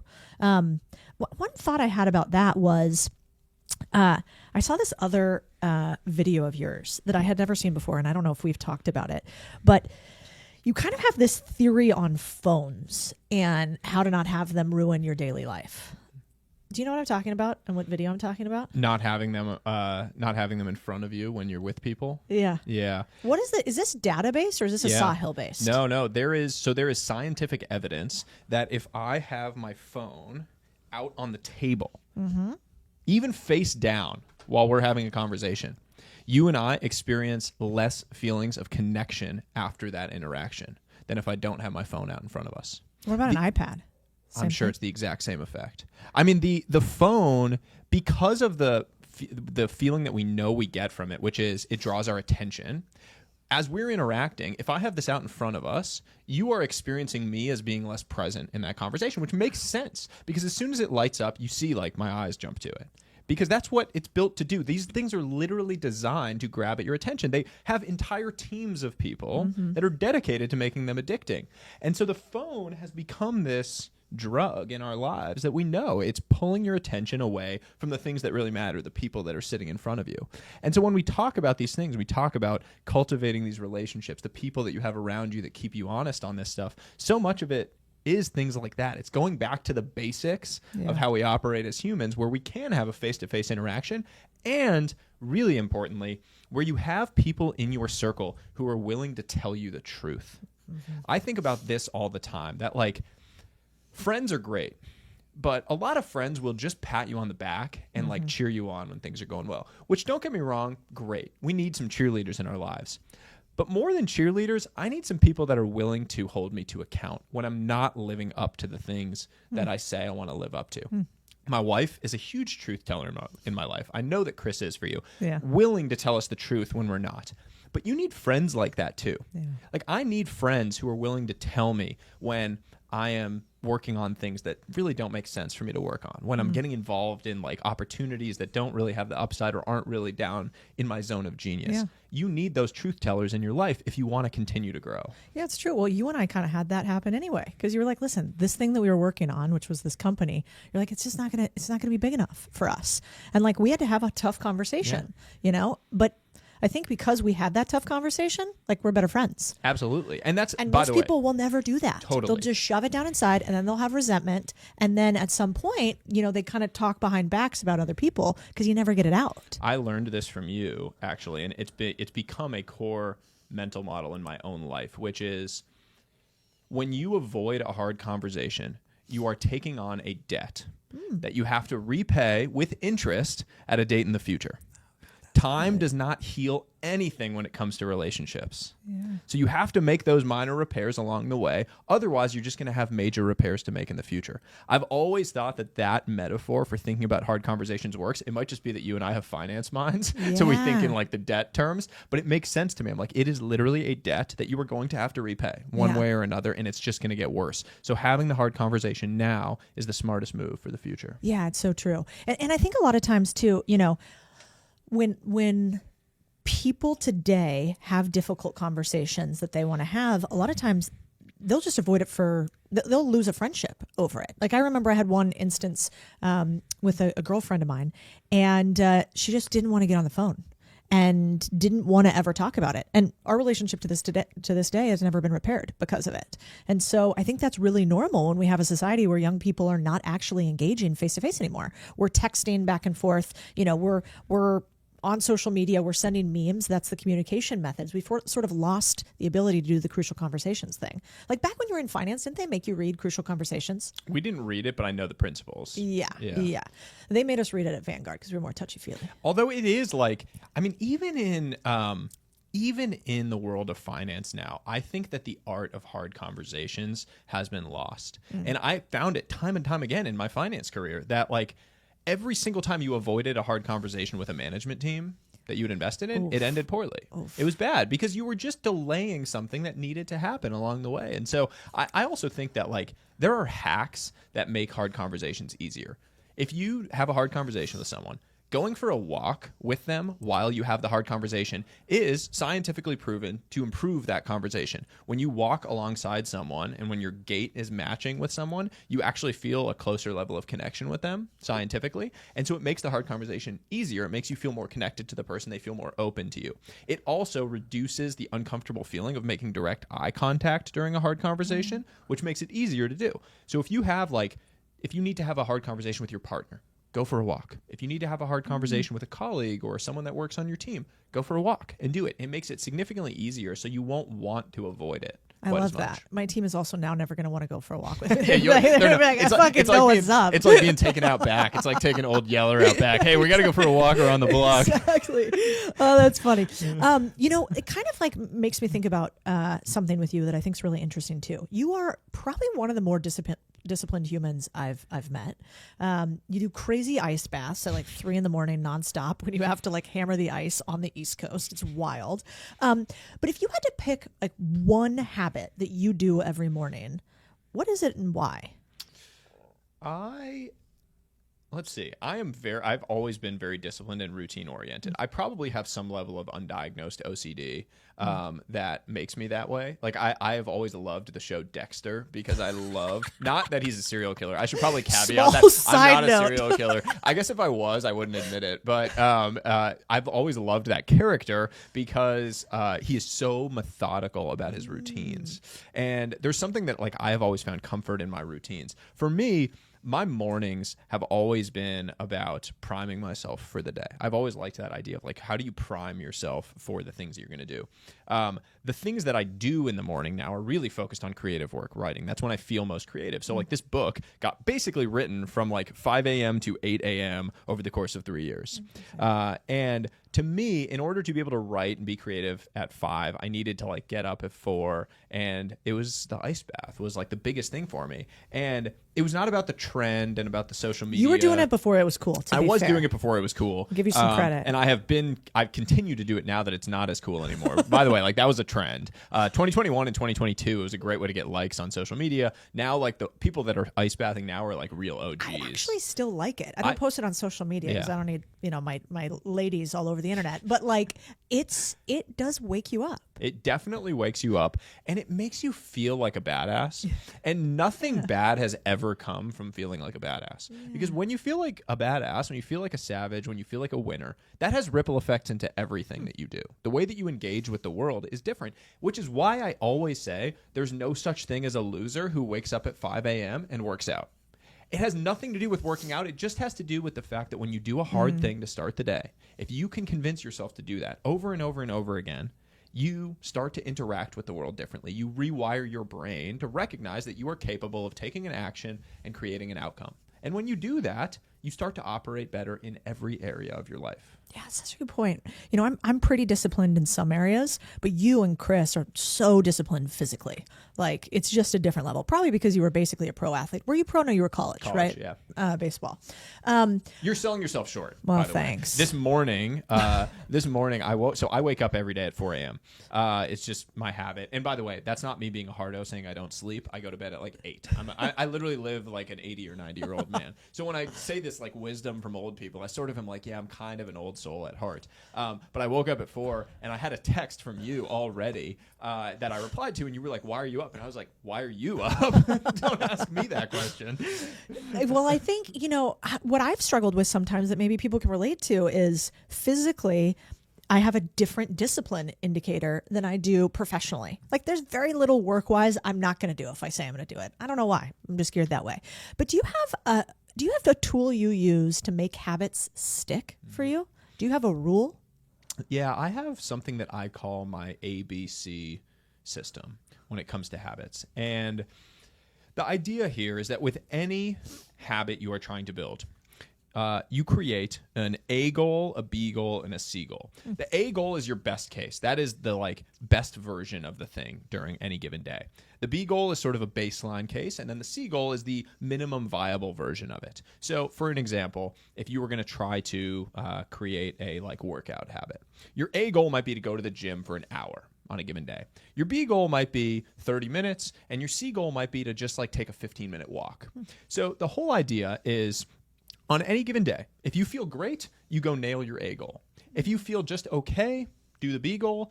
And on days when you just feel like crap and you don't want to do it, you have to convince yourself to just do the C goal. And the whole idea there is that anything above 0 compounds.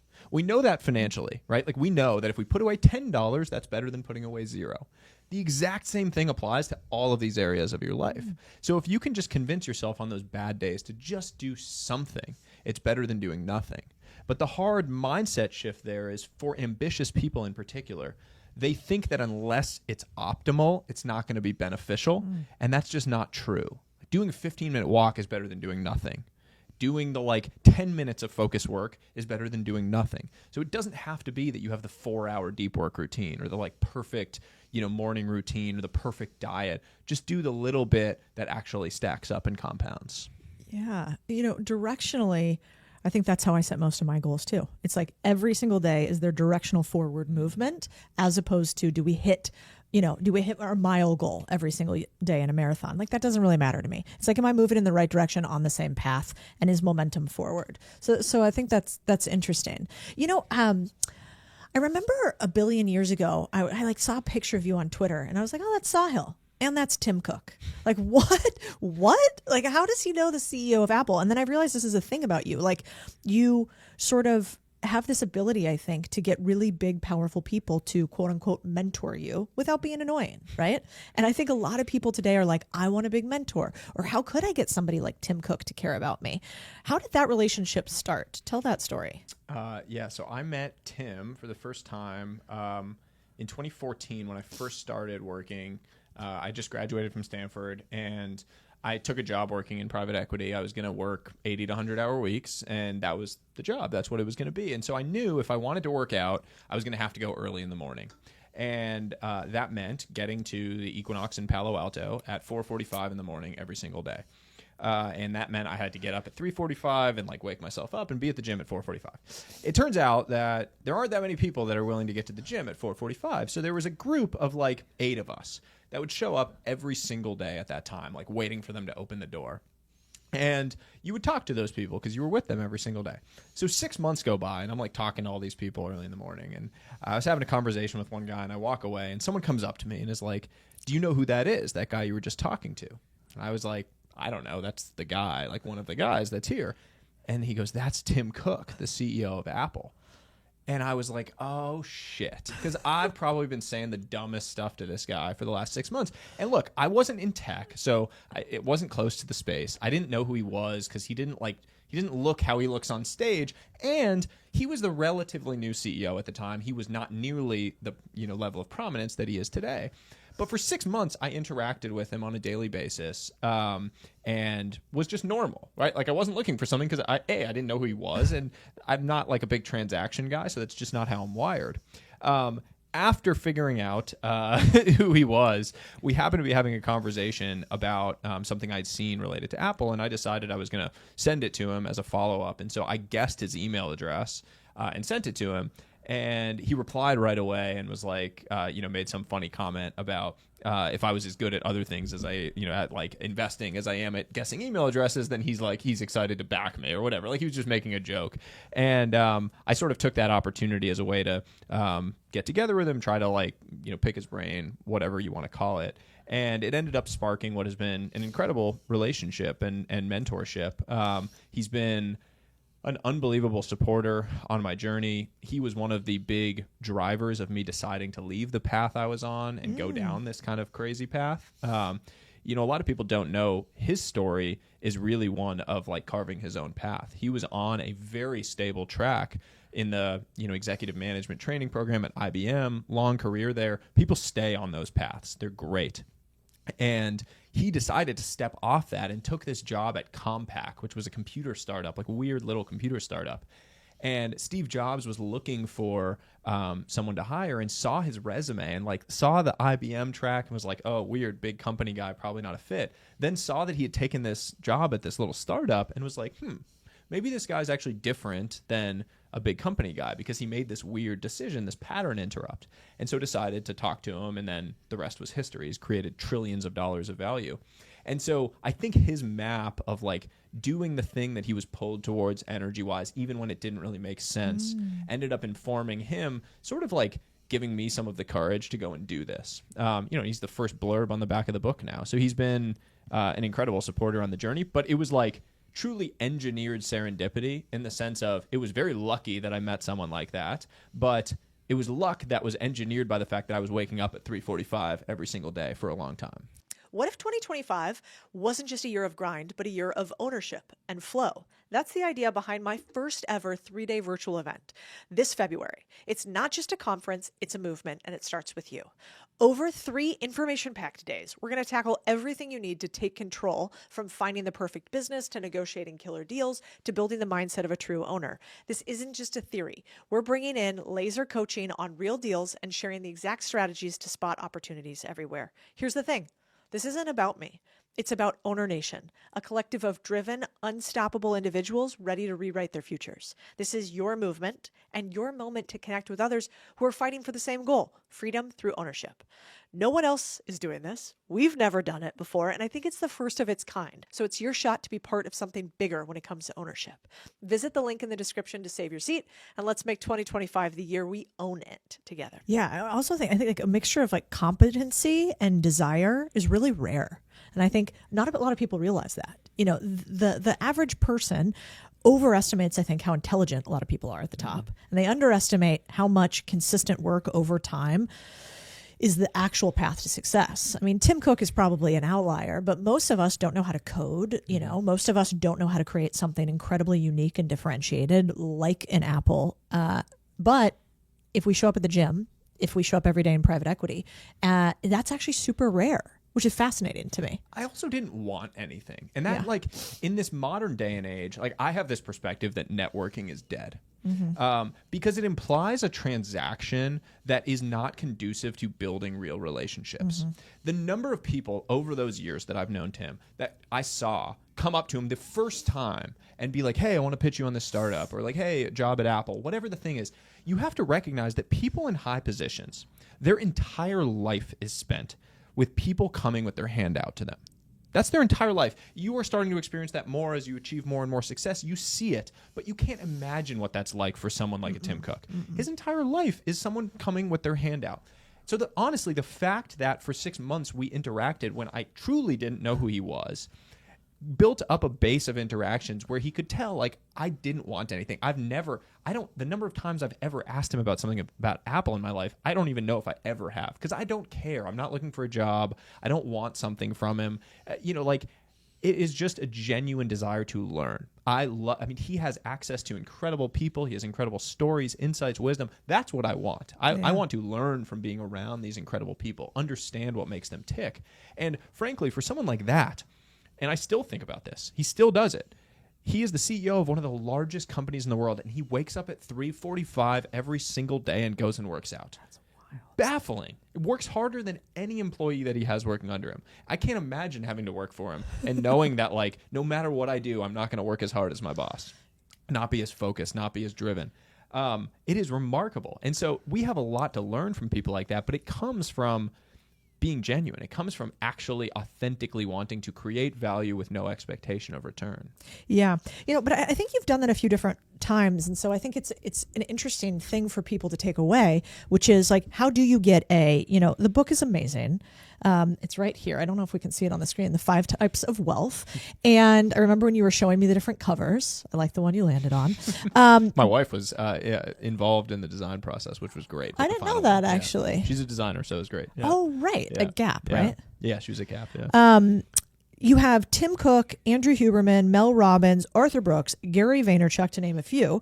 And as I was thinking about the book and going through it, there were a lot of ways I could go. And I want to talk about a lot of the frameworks, because I think that's one of the things you're maybe most unique at in the world, which is like, it does seem like you're obsessed with learning. You're like, how do I optimize my life to have this very wealthy life with a broad spectrum definition, but simultaneously do it in the most efficient and effective way possible? But I wanted to start, before I got to some of your frameworks, with, like, what is your favorite story of the book? Like, what's your favorite thing to talk about in there? I was surprised in the writing process by how much it ended up being a story about the human experience. When I set out, when I signed the original book deal, I thought it was going to be a like rather standard sort of framework, like simple framework, self-improvement book where you just have the like one framework and then you basically like sort of just like build it out for 200 pages and it becomes one of those books that people say like, well, this could have been a 10-page blog.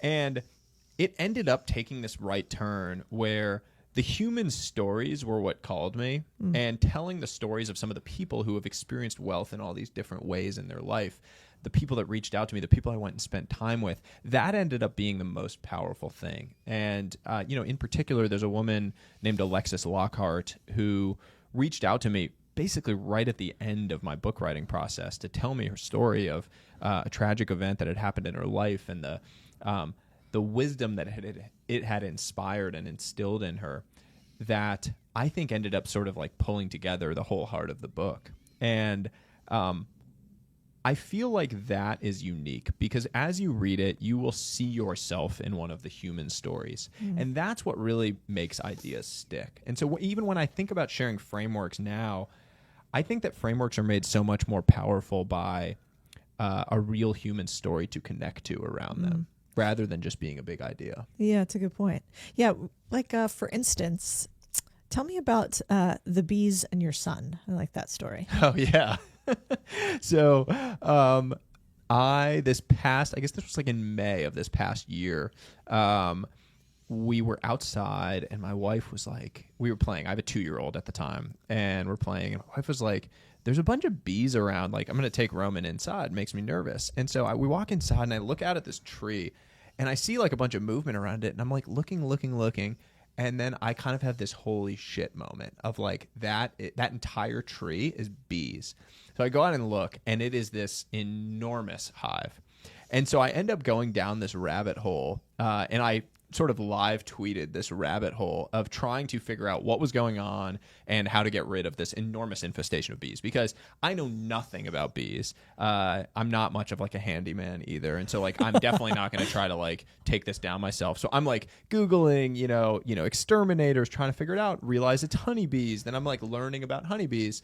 And the principle there was like sort of a combination of a lot of things I talk about. One being curiosity and being able to sort of go down the rabbit hole like that. As we're going, I'm like trying to explain to my 2-year-old the type of bees it is and all of these things.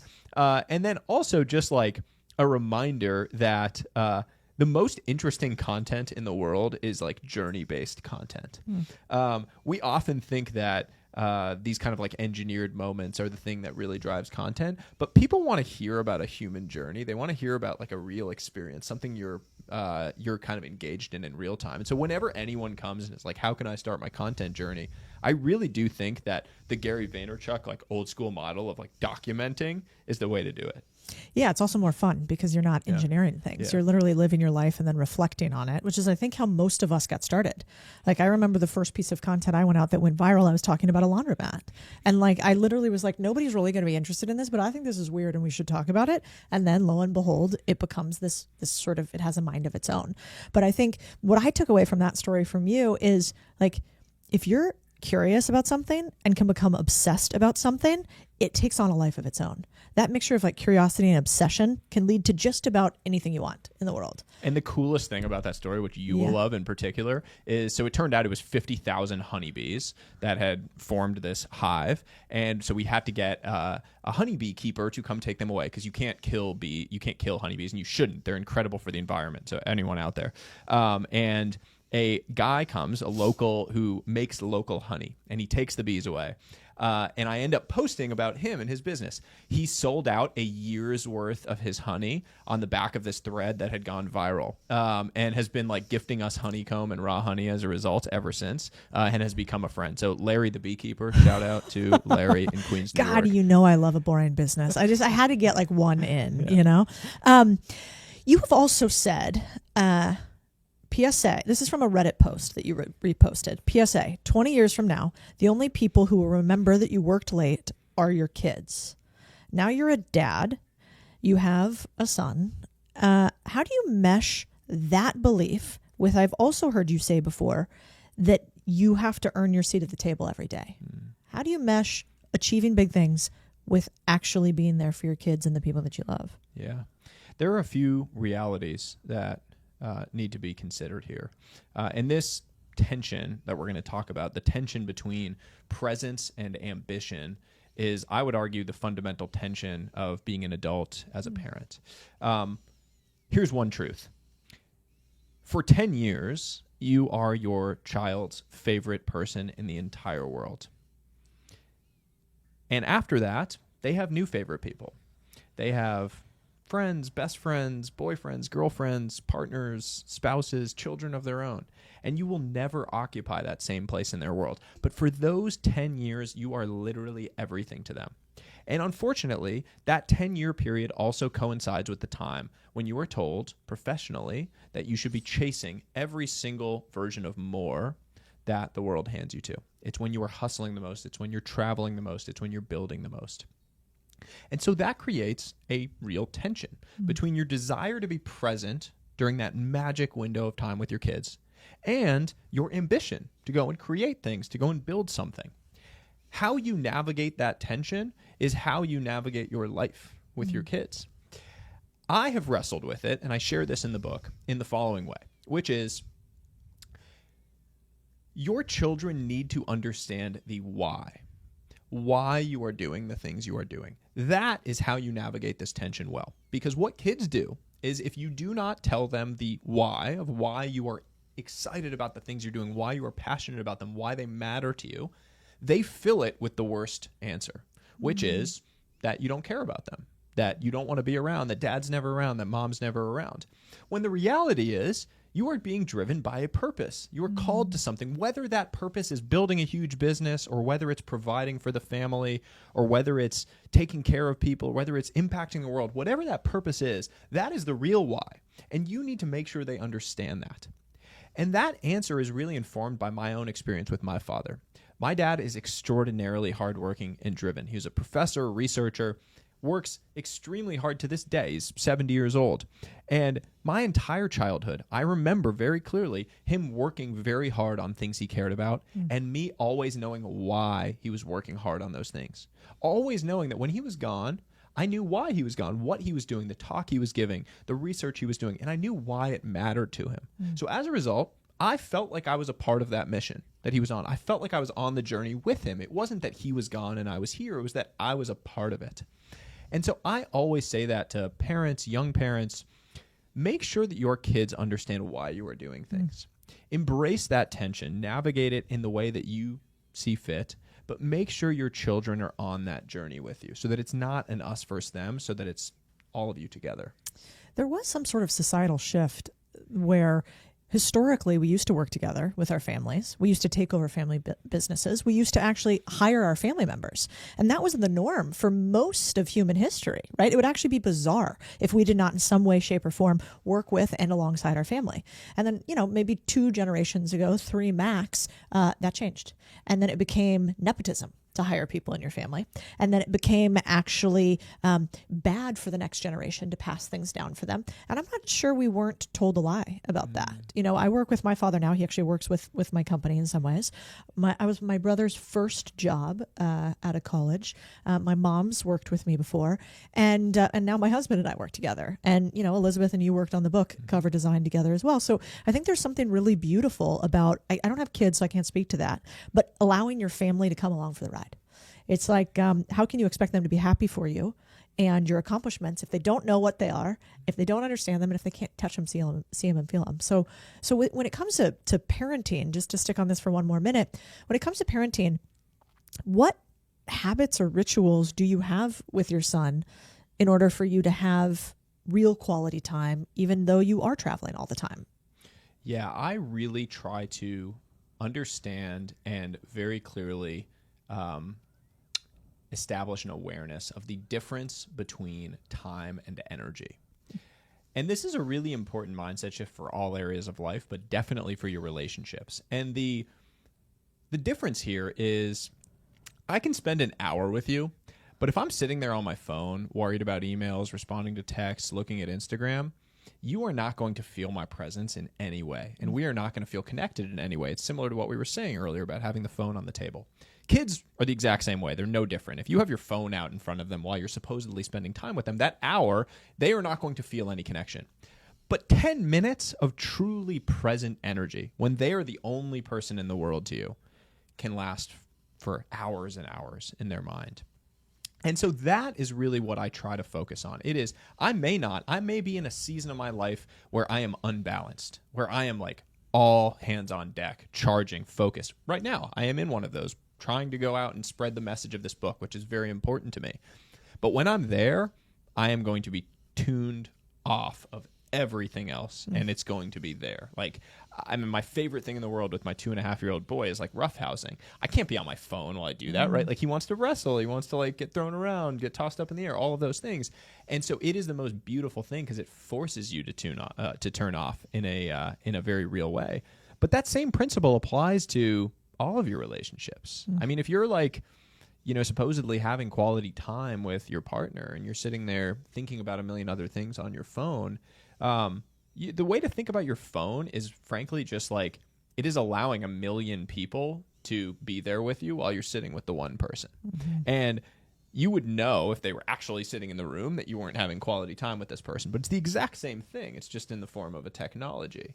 And so finding a way to actually separate from it, for me, I actually have to have it in a different room. Like I can't have my phone in front of me when my son's there if I want to be present. It needs to be in my office in another room so that I can be there. I had I haven't shared this, but I had a moment recently. I was in my office focusing on something, and my son barges through the door, and he's 2.5, so he starts just creating chaos in my office. I'm trying to focus on something. He starts like throwing stuff. He's jumping up on the couch, like throwing books on the ground.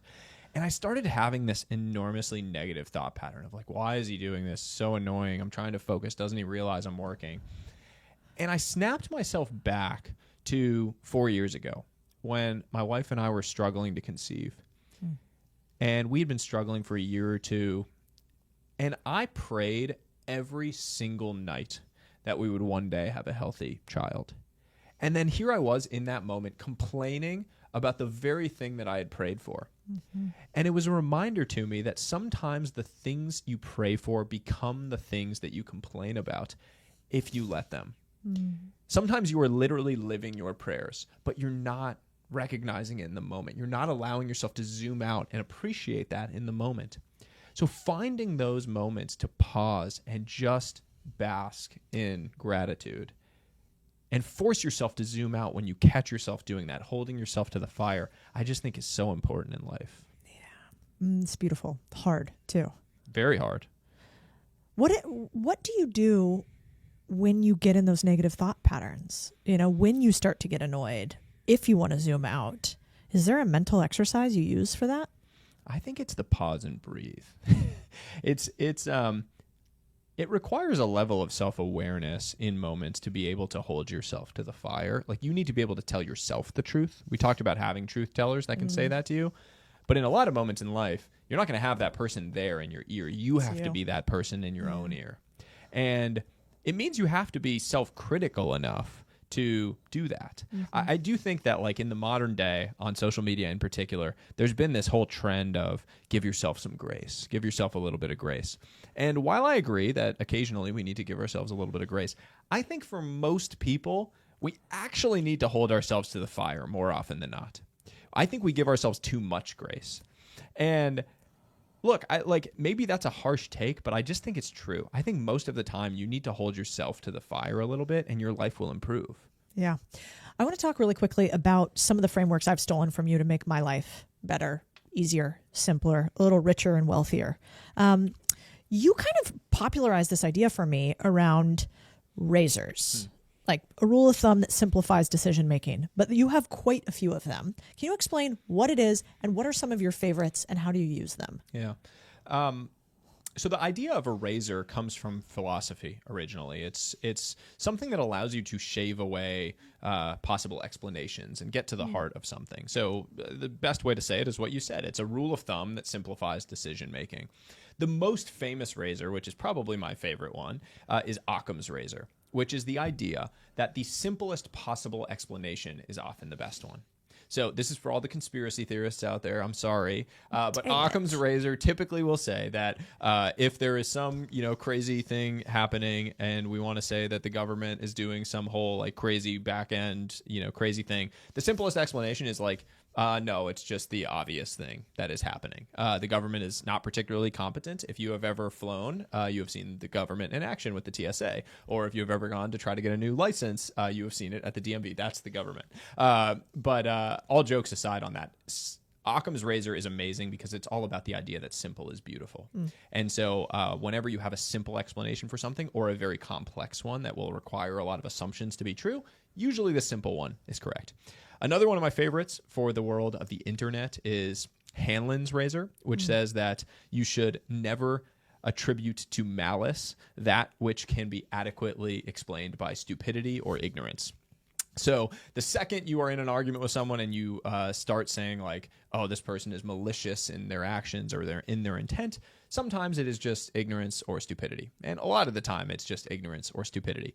That will save you from a whole lot of heartaches and headaches in life. You know what the other one, it's not a razor, but you sometimes send it to me when I'm pissed off about something on the internet, is I think you should talk about the spotlight effect. There are two big mistakes in life: worrying about what other people think about you and believing that other people think about you in the first place. The reality is no one is thinking about you. Everyone is just going through life worried about themselves. Yep. The spotlight effect is this behavioral phenomenon whereby we overestimate the degree to which other people are noticing or observing our actions and behaviors. Basically, we think everyone is looking at us when they're not. Everyone is just worried about themselves. Call it the Zoom phenomenon, because when you're on a Zoom chat, you're so worried about how you look, and then you go look at the statistics, and 90% of the time, people are just looking at themselves. So literally no one is looking at you. You are the only one looking at yourself. And that is true for life. And understanding the spotlight effect is the key to unlocking your own capabilities, because you will be more willing to put yourself out there. There's so much hidden talent in the world that is not putting itself out there for fear of judgment from failure. You're not actually afraid of failure. You're afraid of what other people will think of you if you fail. But no one's thinking about you. No. And at last, now that we have a bunch of people on the internet, what I have realized is that even when you are literally the talk of the internet, it lasts 24 hours, a week, max. A lot of our friends have been huge, scandals, issues, whatever, and then they're gone. It's like a week later, nobody cares about it. And so, but I understand why people worry, because I was talking to a friend of ours, Sri, and Sri, was just getting ridiculed on the internet for I don't know, being Indian and pro-humans, basically. And Sri's about the nicest guy in the world, super competent. And I remember when this started happening to him, I reached out to him. I'm like, hey, man, how you doing? Like, I know how this goes because it's happened to me, not to that degree, because that was a whole different thing with politics involved. But you've had it happen too. The first time it happened to me, I felt like when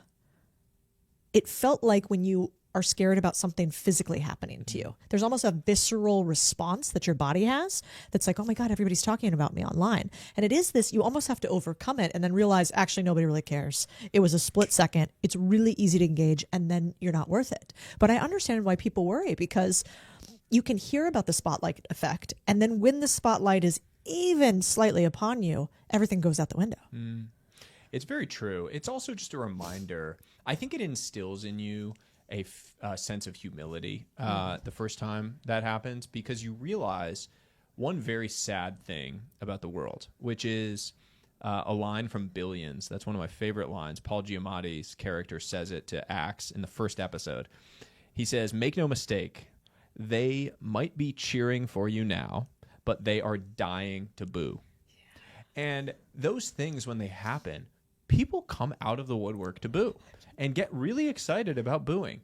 And it's a reminder that a harsh truth of life is that most people don't want to see you be successful. There are a lot of people out there who say they want you to be successful until you get up to the point where you're more successful than them, and then they're the first ones ready to try to tear you back down. And so to the point that we made at the very beginning on like finding your people that will truly support you and really genuinely want to see you win, they are few and far between. And you need to cherish those people, and you need to be that to someone else. And so that's like when you send a text to the person when they're going through that, people never forget who was there for them when shit hit the fan, when they were down. And it doesn't mean you flew there and you have to be there and give advice and do all sorts of things. It's literally just texting someone to say, hey, I'm with you. These fires are happening in LA right now. Sending a text to the person to say, like, I'm with you, goes so far and is so impactful in the way that you interact with the world. And all of this comes to this idea of social wealth, which is like, there is clear scientific evidence that the people you surround yourself with determine your outcomes.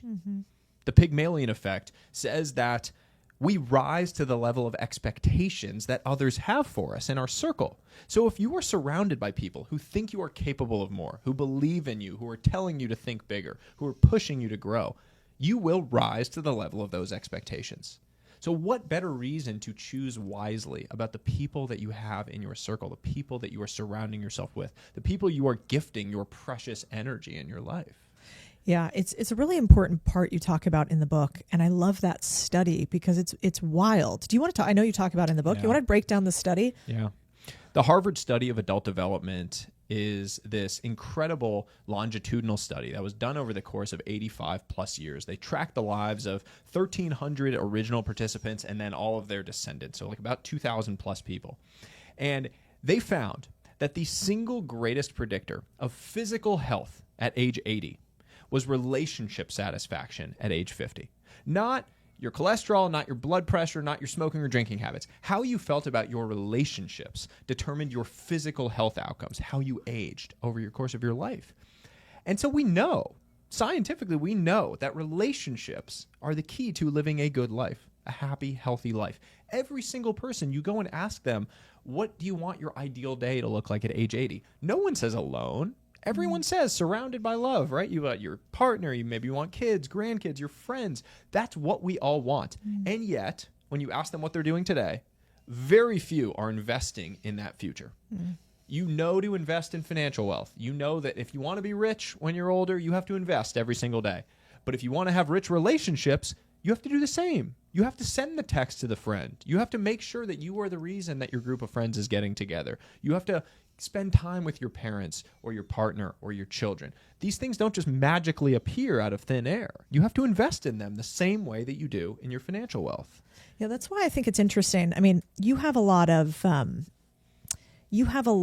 different reasons why you focused on the actual 5 levels to wealth here. But I think I want people to read the actual book, but talk high level about, you spent a ton of time researching what are the things that matter? What creates a wealthy life? Why did you choose these 5? What are they? And how is that going to impact somebody's life? Yeah. When I went on this journey after that conversation that I had with the friend that we talked about earlier, and made this big change in my life, I went on a multi-year journey to try to understand what were the things that contributed to a truly happy, healthy, fulfilling, wealthy life. And the realization there was that the scoreboard is fundamentally broken. Peter Drucker, the famous management theorist, said, what gets measured gets managed. So the thing that you can measure ends up being the thing that you focus on. It's the thing that you narrowly, myopically hone in on and optimize around. Money is extremely measurable. So it becomes the thing that we narrowly focus on. And the truth is that money is a part of living a truly wealthy life, but it is just a part. There are all of these other things that we sort of know in the back of our mind matter, but we don't have a way to measure them. We don't have a way to think about them in the same way. And so as a result, we don't manage them. We don't actually think about investing in them in the same way. That is what I'm trying to change. And so as I came to this idea, this thesis, I went and talked to thousands of people. And basically did 2 things. One, I went to much older people who had lived long lives and talked to them about the advice they would have for their younger selves and how they felt about living a good life.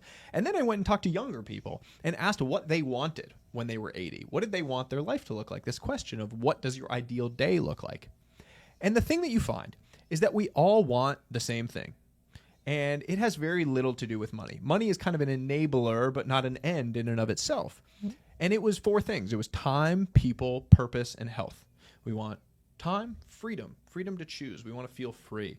people, we want to be surrounded by love. Purpose, we want to feel like we know what we are doing every day, that there is some reason that we are doing these things. And then health, we want to feel good of mind and body. Money, again, was an enabler to those things, but not an end in and of itself. It was a tool, but not the goal, if you will. And that was how I really came to this idea and this construct of thinking about this new scoreboard, a new way to measure your life across the broader set of pillars that contribute to building a good life. And the thesis is that if you measure the right things, you will take the right actions and you will create the right outcomes. If you measure the wrong things, if you're just measuring for the battle of money, you may win that battle, but you will lose the war of the broader picture of your life. So we need to measure for the full war. We need to measure for the entire picture of what we're doing, and then we'll make the right decisions and we'll create the right outcomes. Do you think young Sahil, young finance bro Sahil would struggle with talking about love? Did you talk about love back then too? Talk about love when I was young finance bro. I viewed a lot of things as a distraction to the important thing, which was making money. I was so narrowly focused on external affirmations. And I have this thing in the book, this thing that I call the status test, the bot status test, where you ask yourself when you're about to buy something, would I buy this if I couldn't tell anyone that I had it? If I couldn't post it on Instagram, if I couldn't show anyone? Like, would I buy this watch? Would I buy this car if no one knew about it except me? Usually the answer is no. And what you realize when you start to think about that question is you are living a lot of your life for the benefit and pleasure of other people, which is kind of a crazy thing to think about. Like, how much of my life am I actually living for other people rather than for myself? And so I think that a lot of my life, my whole mental model for life was like, I am going to wake up one day when I have X $million and feel happy. And every time I would get to that number and it would have disappeared and it would be some other number. And we have studies to say this. Michael Norton, this Harvard Business School professor, went and interviewed high net worth individuals, people worth anywhere from $1 million on through 100 million plus. And he asked them, how happy are you on a scale of 1 to 10? So they answered. And then he said, how much more money would you need to be at a 10? Across the board, whether they were worth $1 million or 100 million, everyone said 2 to 5x as much.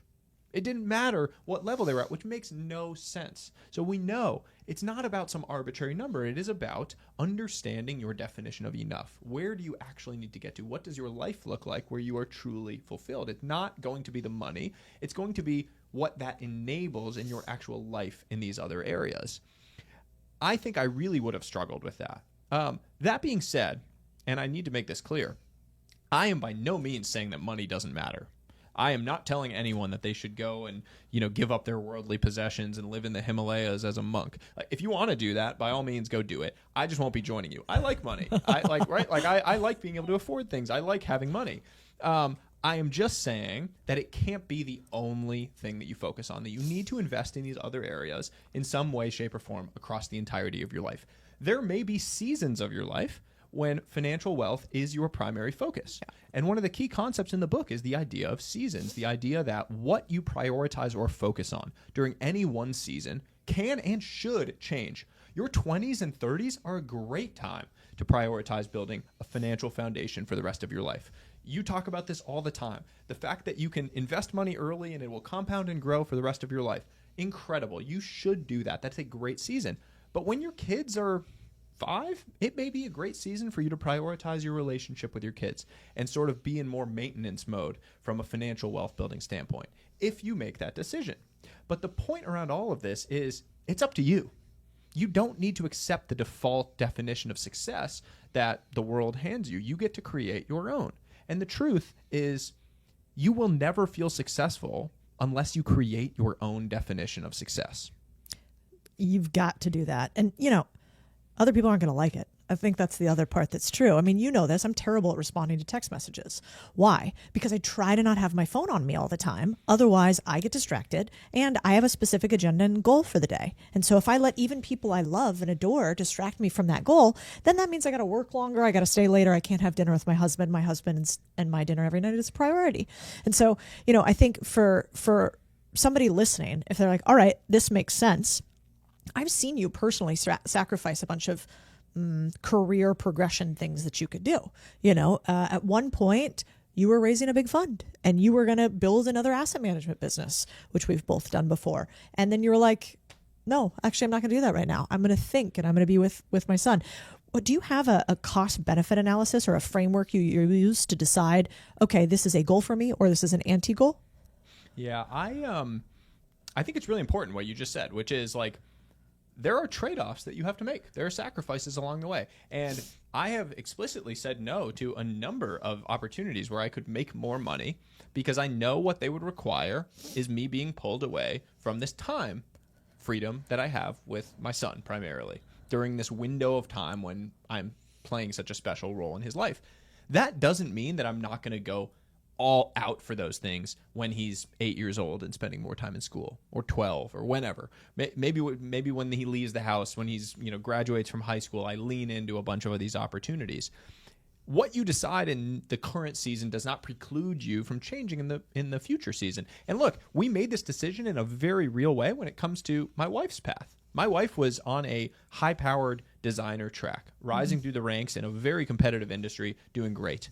And when our son was born, she made the decision that she wanted to truly prioritize being a mom during these early years of his life. Where we live, in the Northeast and in a lot of coastal cities, that was a weird decision. She still gets comments from other moms in town saying, "You're just a mom." Oh, gross. And we hate it because I think it's the most important job in the world. I think it's remarkable the energy that she puts towards it and the impact it has on our relationship with our son and on his development. But her ability to say, this is one season of life, and I'm going to really be immersed in being a mom during this season. And that doesn't mean that I'm not going to go back and be a designer in the next season. When he's in school and I have more time and he's not home all the time, I can go do that. And I have the freedom to make that decision as I so choose. That is a really empowering way to think about your life because it's a reminder that there's no such thing as a one-way door. All of these are two-way doors. You can walk back through them and you can go back and prioritize these other things again. And we need to recognize that more in life. Yeah. You also have some interesting takes on being married and how to treat your wife in a world where there's a lot of tension between men and women these days. There's tension with traditional, non-traditional roles. There's tension with, God, I've been on Twitter too much lately, but with how people feel about women in relationships and should you have them. When you think about your partnership, she's beautiful, smart, very supportive of you. How did you decide that she was the one? And how do you also think husbands should show up for wives these days? So before I got married, my mom asked me how I knew Elizabeth, my wife, was the one. And I told her it was because I loved doing nothing with her. And the realization there is that most of life is just sitting around doing nothing. It's sitting on the couch, hanging out, watching shows, really doing nothing. But you create this impression that life is all about these crazy honeymoon moments. It's about the fancy date nights out, the Instagram moments. It's the impression that social media creates for what your life looks like. But the reality is that life is those moments of nothing. So when you find someone that you just love doing nothing with, that is your person. Yeah. That is the person that you want to go and build a life with.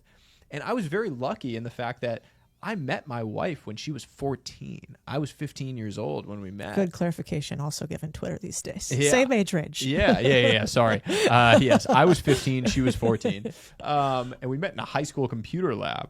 I didn't know that.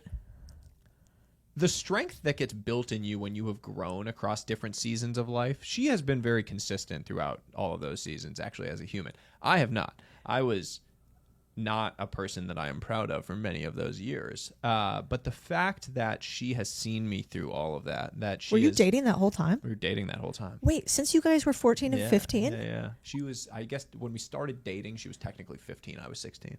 Wow. I didn't know that. Yeah. You know, Chris and I met for 7 years. I did when know we that. were 11 and 12. I did know But that. we had a break.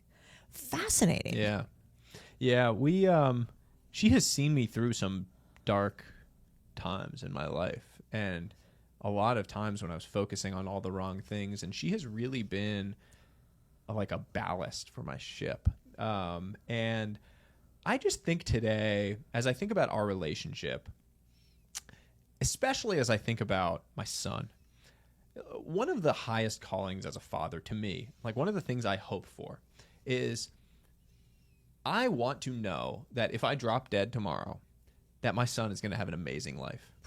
And I feel that so strongly, and it is the most amazing feeling in the world to just know that, like, my son would have an incredible life because his mom loves him more than anything in the entire world.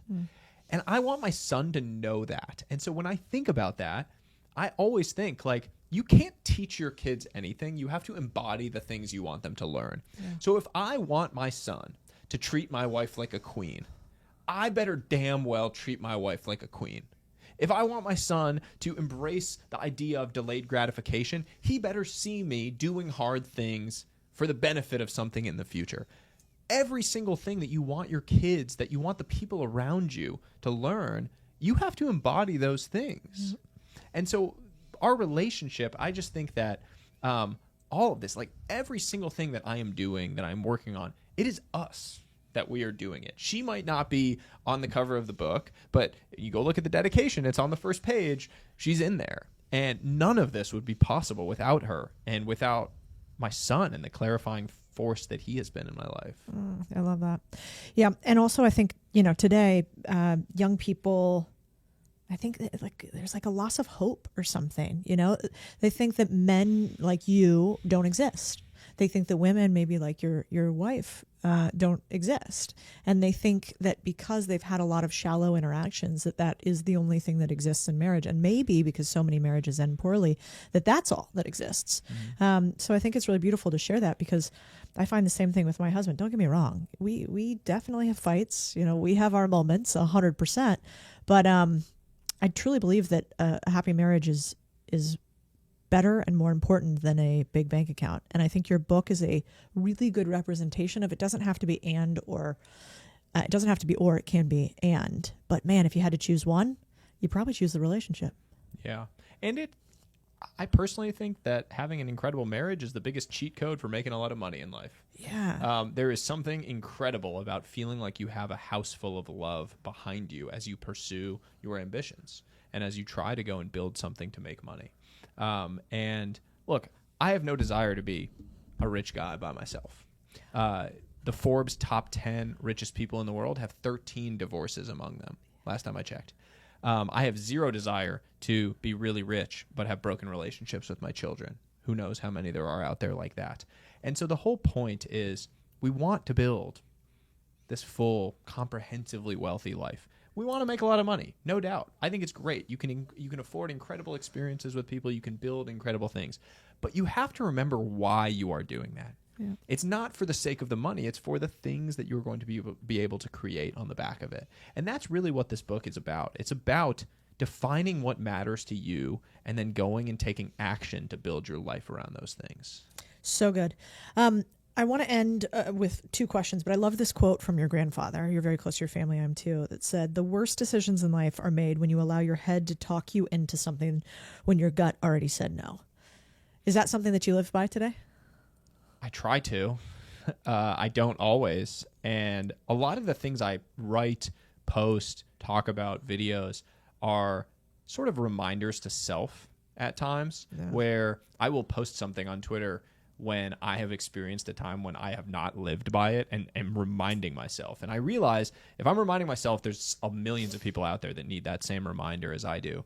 My grandfather was an extraordinarily wise man.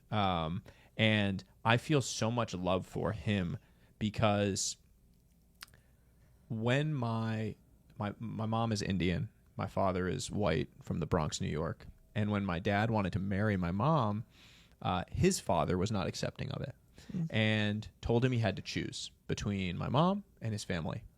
And my dad walked out the door and never saw his family again. And to this day, I never met my dad's parents. He has 3 siblings I never met. I have first cousins out there somewhere that I never met.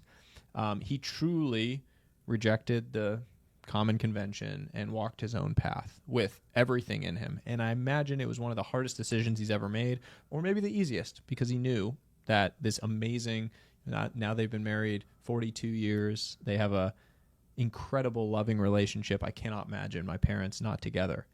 But the thing that instilled this love in me for my grandfather was when my mom brought my dad to meet her family, they were initially not super excited about their daughter marrying an American. And my grandfather asked my dad, well, how do your parents feel about it? And my dad said, well, interesting story there. And after that moment, my grandfather ended up taking my dad in as like another son. If someone was willing to leave their entire family to be with his daughter, I think he realized that that person was okay in his book. And I just saw that love and that legacy of love trickle through my family, and the way that my grandfather supported my dad, the way that my dad supported me throughout my whole life. And that has meant more than anything else in the world. And my grandfather's wisdom continues to run through me. I mean, I have a piece of paper on my desk that is one of his most important pieces of wisdom that says, you'll achieve more by being consistently reliable than by being occasionally extraordinary. And I think about that every single day. Just show up and do the work. It's hard to bet against the person who just keeps showing up. Do you think you can change your life in a year? Absolutely. I think Bill Gates was the one